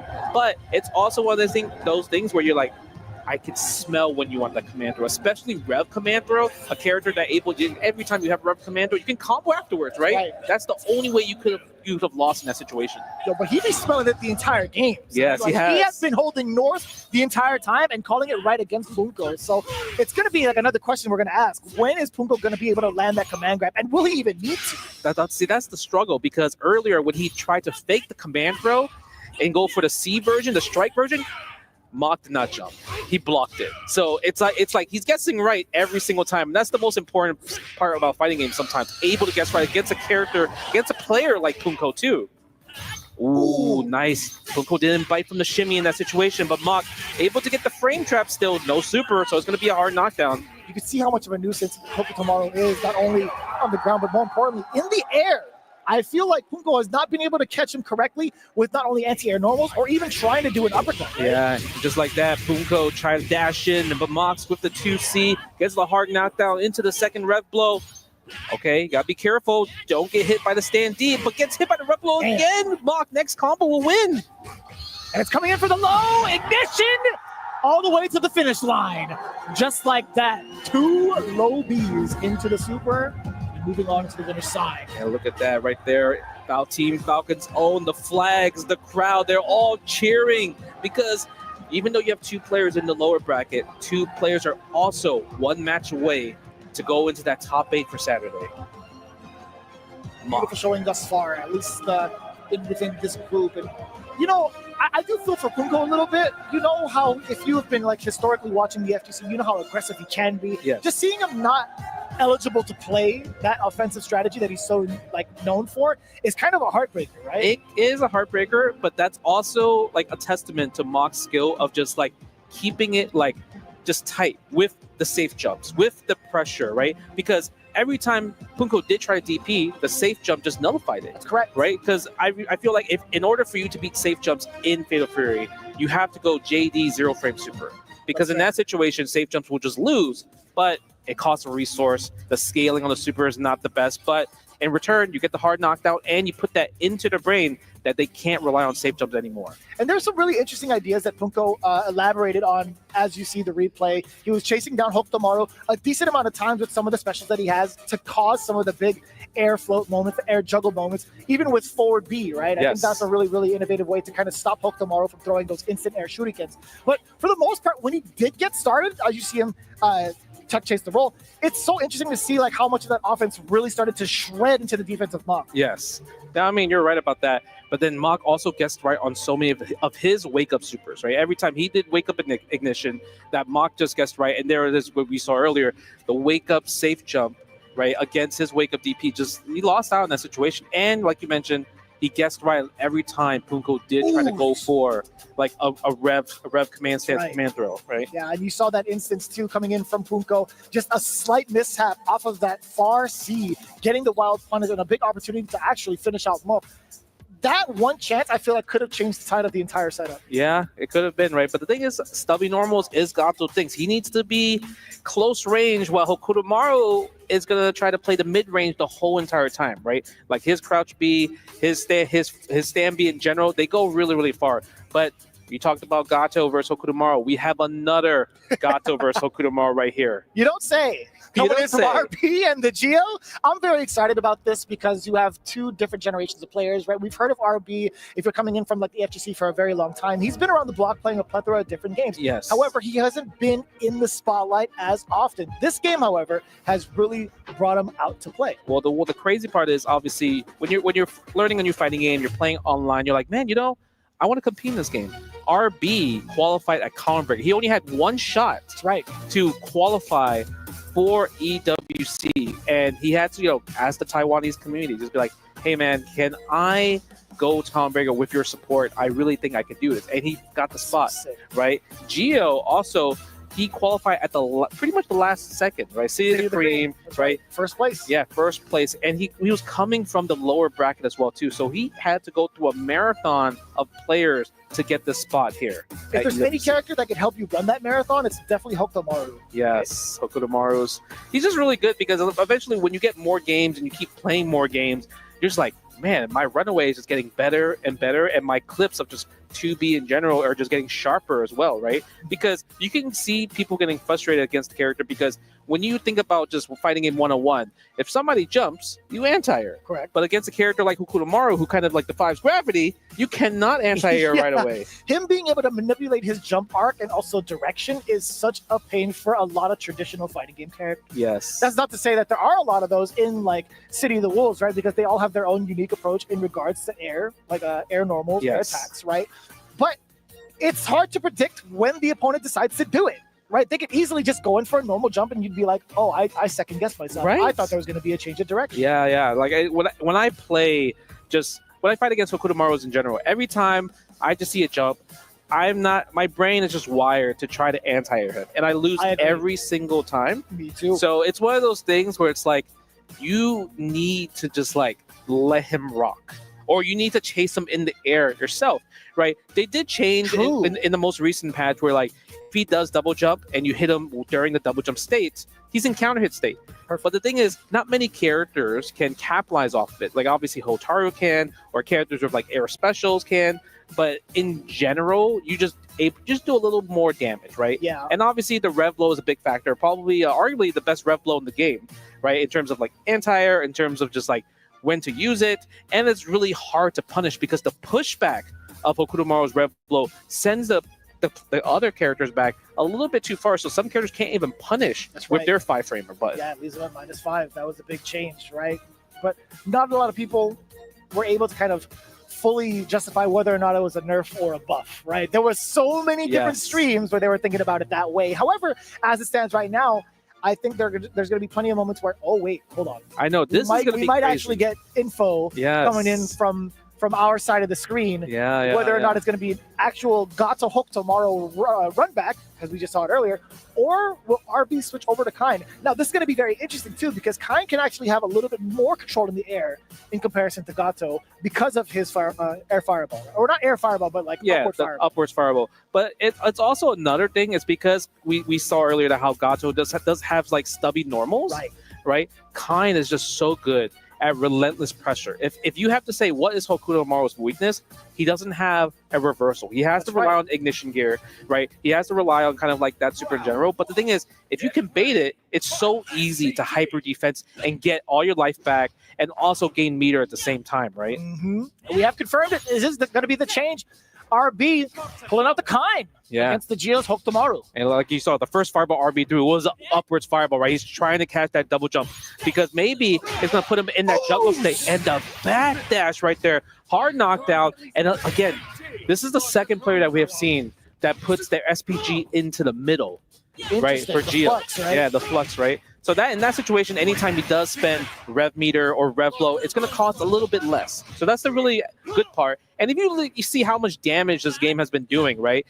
Every time somebody does get hit right away, they're out of SPG. So at least within the middle, you're able to keep your SPG second, and you need to get hit by 2 combos to lose SPG. That's fair. It is a valid kind of strategy if you could maybe have a decent read on your opponent. If you don't feel confident enough to have that kind of burst damage, especially against a character like Kind, where you know a single hit blows you up, then that's a fair choice going for Flux. Yeah, the only negative side is that you don't have rev blow, right? And rev blow is kind of one of those moves that's like, it's just really hard to counter. You can obviously high dodge attack it, but you have to be ready for it at just a single time notice. Damn, looking for into the big orb. Elbow time, set up another one. Yep. Get the knockdown, gets the pressure, stand C feint, plus frames in that situation, spends a super to take him out of SPG. Another Rondo, has the guess, and the empty jump low. RB clean with it. Damn. The Rondo is just so difficult to defend against, especially if you don't have a get off me special. Yes. It's exactly as you would preface it before. If Hokuto Maru doesn't have a chance to either JD it, guard cancel, or do something to kind of check the timing or check the approach from Kind, he might be dead in the water. No, it's actually really, really tough because during like the 3 months of leading up to EWC, a lot of Kind players in the beginning did not like to fight against Hokuto Maru because obviously the rondos and the projectiles, the zoning gets nullified with against Hokuto Maru's just rev teleport, right? But then they realize, let me be aggressive with it. Oh my God, you are not kidding about that aggression. How many different scenarios did RB put the Geo in to guess between the strike and the throw? It was like at least 6+ right there. But you have to think also no reversal, so the Geo has to rely on using ignition gear. But guess what? Again, the throws are killing him. RB's backdash against those scenarios are just been literally 10 for 10 at the moment. And the bait on that, I think he's dead. I think he's hella dead. He's got SPG intact. He's got 2 bars. He didn't even need it. Are you kidding me? He wasn't even finished. You still had Rev Flash Kick after that, too. There was a lot going. And just like that, RB up 2 games to 0 against the Geo. He is efficient. And he is effective, and he is a monster. He is a monster. And look, if you see how the neutral works, every time the Geo jumps, RB dashes under him and just runs away. He's like, you know what? I don't want to be in a situation where I have to deal with your cross-ups. And it's kind of like the dead spot where the anti-airs would not work. Yeah, and then from further ranges, RB actually attempted to go for a jump B against the Geo, but Geo actually read that and did a jump backwards. However, the big opener now for Kind is going to be so destructive against the Geo. What's the defensive play? Not going to be there. You get smacked up with the C. We get the elbow, set up the Rondo. What's the mix? To throw. Do it again. Nice, there it is. And the trap right there. Good challenge. He's not gonna spend the bar yet. He wants to get the knockdown, but this might spend the level 1 here. Surprised he went for that super instead of the ball to kind of get a little more juggle, but in this situation, it's a guess for game right here. Yeah, that's fair. I think a little bit more meter to you as well. Yep. As you're connecting some of those hits, but being at a single C away, I think RB can manage. Nice. Oh, but doesn't get the punish. I thought he had the punish. Okay. RB can take a throw here. Can he afford this? And he doesn't. The last hit of the Kuha. The Geo has some life still. I like that. I like that a lot too. Very reminiscent of the last couple of players that we had seen, right? We got the safe jump setup into the low. RB actually getting exposed to it. You actually saw Rev Guard, a flash of it coming in from RB. Yeah, I think the one thing that Geo has kind of recognized in this situation is using the standing A. The standing A there has been cooking so much because he realized that RB is just trying to hold up from pressure. So the stand A is keeping him grounded because also if you do stand A compared to crouch B, right? If he backdash is involved to crouching. Standing normals, mid normals, you cannot backdash that. Yeah. But it's not the sense. Oh, look how far that was. The 2B? Yeah, the 2B is insane there. He's blessed. He is blessed. He's grown up to be a fine teenager boy. Is that what that is? Yeah, maybe. Oh, nice. Again, the 2C doesn't have super. No, there wasn't even a wild punish in the situation. Again, the jump B is so good. Okay, SPG there. It's a battle of the 2Cs, exactly that. The Geo tried to respond with his own 2C, which is a pretty big trademark tool for Hope tomorrow. But Yep. you're going up against Kine, baby. You are. RB with the whiff punish. No bite on the throw. Goes for the overhead. That's plus frames in that situation. Spends a Rondo here. Can't afford a throw here, though. Oh, my God. One more. From the stand C. And he just jumps out of it. But RB catching with the jump B in general. Right? Now he's at match points. Gio has to make something happen to tie it up to 2-2. He does have a single bar. He can make something work, at least upon offense, to get RB out of SPG. That's going to be the main goal, Yeah. at least for now. I'm surprised he didn't confirm that wild punish from the jump in right there. He could definitely got a 2C from a wild punish. The frame data is totally in your favor anytime you get a wild punish. Yep. Spends the kunai. That's a hard string to stop, but you can actually interrupt with super here in that scenario because because the projectile is not really a projectile. It's a strike. So you can just hit it with the super and you actually went through it. I have seen that. You're right. Yeah. Okay, goes for the stand C, the neutral C. Doesn't bite the teleport back dashes again, but doesn't get the crouch C punish there. A little bit rough now. The barrage of close C's coming in from RB, but now the big wild punish swing coming in from the Geo. Rev low, you got it. Still within SPG. Not going to spend it. And you were surprised? Yeah, because his rev's kind of high a little bit, right? Even though he's like at 60, it's still doable. But the thing is, RB's in a scenario where he's like, if I hit you once right now, I'm spending double bar. And that might have been the input buffer kind of taking advantage. The Geo got kind of lucky in that scenario there. Extremely lucky. We almost have 10 seconds on the clock, just about to counter. It is there from RB. One more string, one more touch into a sequence will be it. Now's the punish. RB doesn't get it. He tried the hyper defense. And look at this. 4 has to spend a super. Just block, take the throw. Doesn't even need the flash kick. The last hit ended. That was the longest match that we had so far in day 1 for EWC. I'll be honest with you, that was probably the longest round I've experienced this month. Yes. It's Fatal Fury. Maybe, it might be.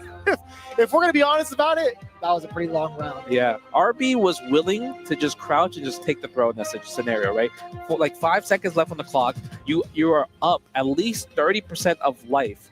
The only way you would lose if you got hit and had to take a red line gear super there. Yeah, truly. It's one of those moments where if you spend the bar now, sure, you secure the round, or if you spend that hidden gear, you save the bar.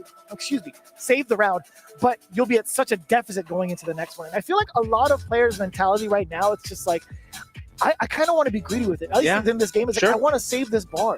No, you should always spend the bar. Oh, I agree with you. Right, always spend the bar because meter in general is so easy to build in this game. The only time you just don't build bar at all is if you use a rev art. Right? Anytime you use a rev bar, it doesn't build bar, but anytime you use a special, regular, normal, throw, get hit, you are building just bar in general. Yeah, that makes a lot of sense too. I think the Geo had a lot of good ideas here too. When you think about the amount of mixes he got upon offense, you can see he was pretty much showing the susceptibility of RB from the safe jumps, instant jump lows, etc. But I think overall, you talked about that one highlighted weakness that Hope tomorrow has, and it's not having an invincible reversal or having an invincible uppercut or anything like that, right? To get him out of harm's way. I think that was mainly highlighted from the way that RB was playing offense. Yeah, I mean, in the scenarios also, I'm actually surprised that Gio didn't let it rip a lot more often. It's kind of one of those things where he kept, maybe I can react to the dash and try to check with my 4-frame button. But every time he did, he actually lost in this scenario. But look at this match. Talk to me about this banger of a match right here. We will in just a bit. Again, coming up next, Shanghai versus New York Chris G. That's going to be coming up next. You don't want to miss it when we have it coming back here at Esports World Cup for Fatal Fury.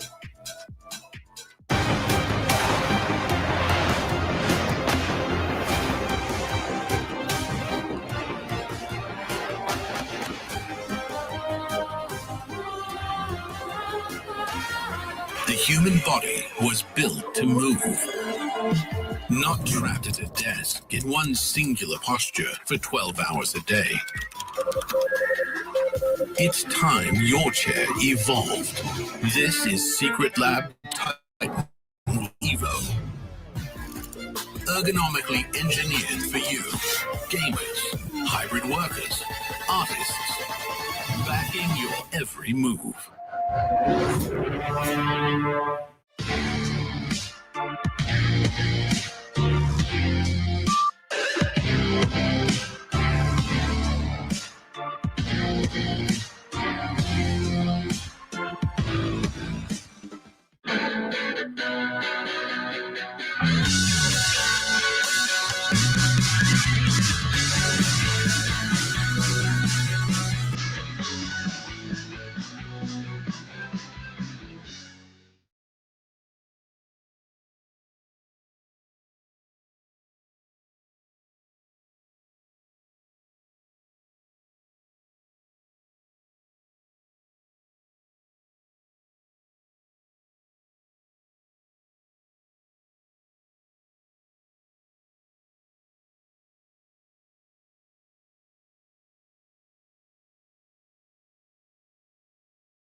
Welcome back to the Esports World Cup. It's Fatal Fury City of the Wolves, and we have just concluded Groups C and D. The first round of matches now all locked in. And what a fantastic opening round of fixtures it was. Don't forget, of course, that tonight the EWC opening ceremony is happening. That's right, tonight on July the 10th. And we're featuring performances by the likes of Dino 17, Duckworth, The Word Alive, and many other special guests. You can catch that live wherever you are in the world on twitch.tv/EWC. The pre-show starts at 9 p.m. with the main ceremony kicking off at 10. And we are here in the studio to recap some of that action. I've got some of these incredible minds alongside me who have been paying close attention and making copious notes as we analyze and break down those matches we saw in Group C and D. So without any further ado, let's take a look at the bracket of Group C and see where we currently stand. It's certainly delivered.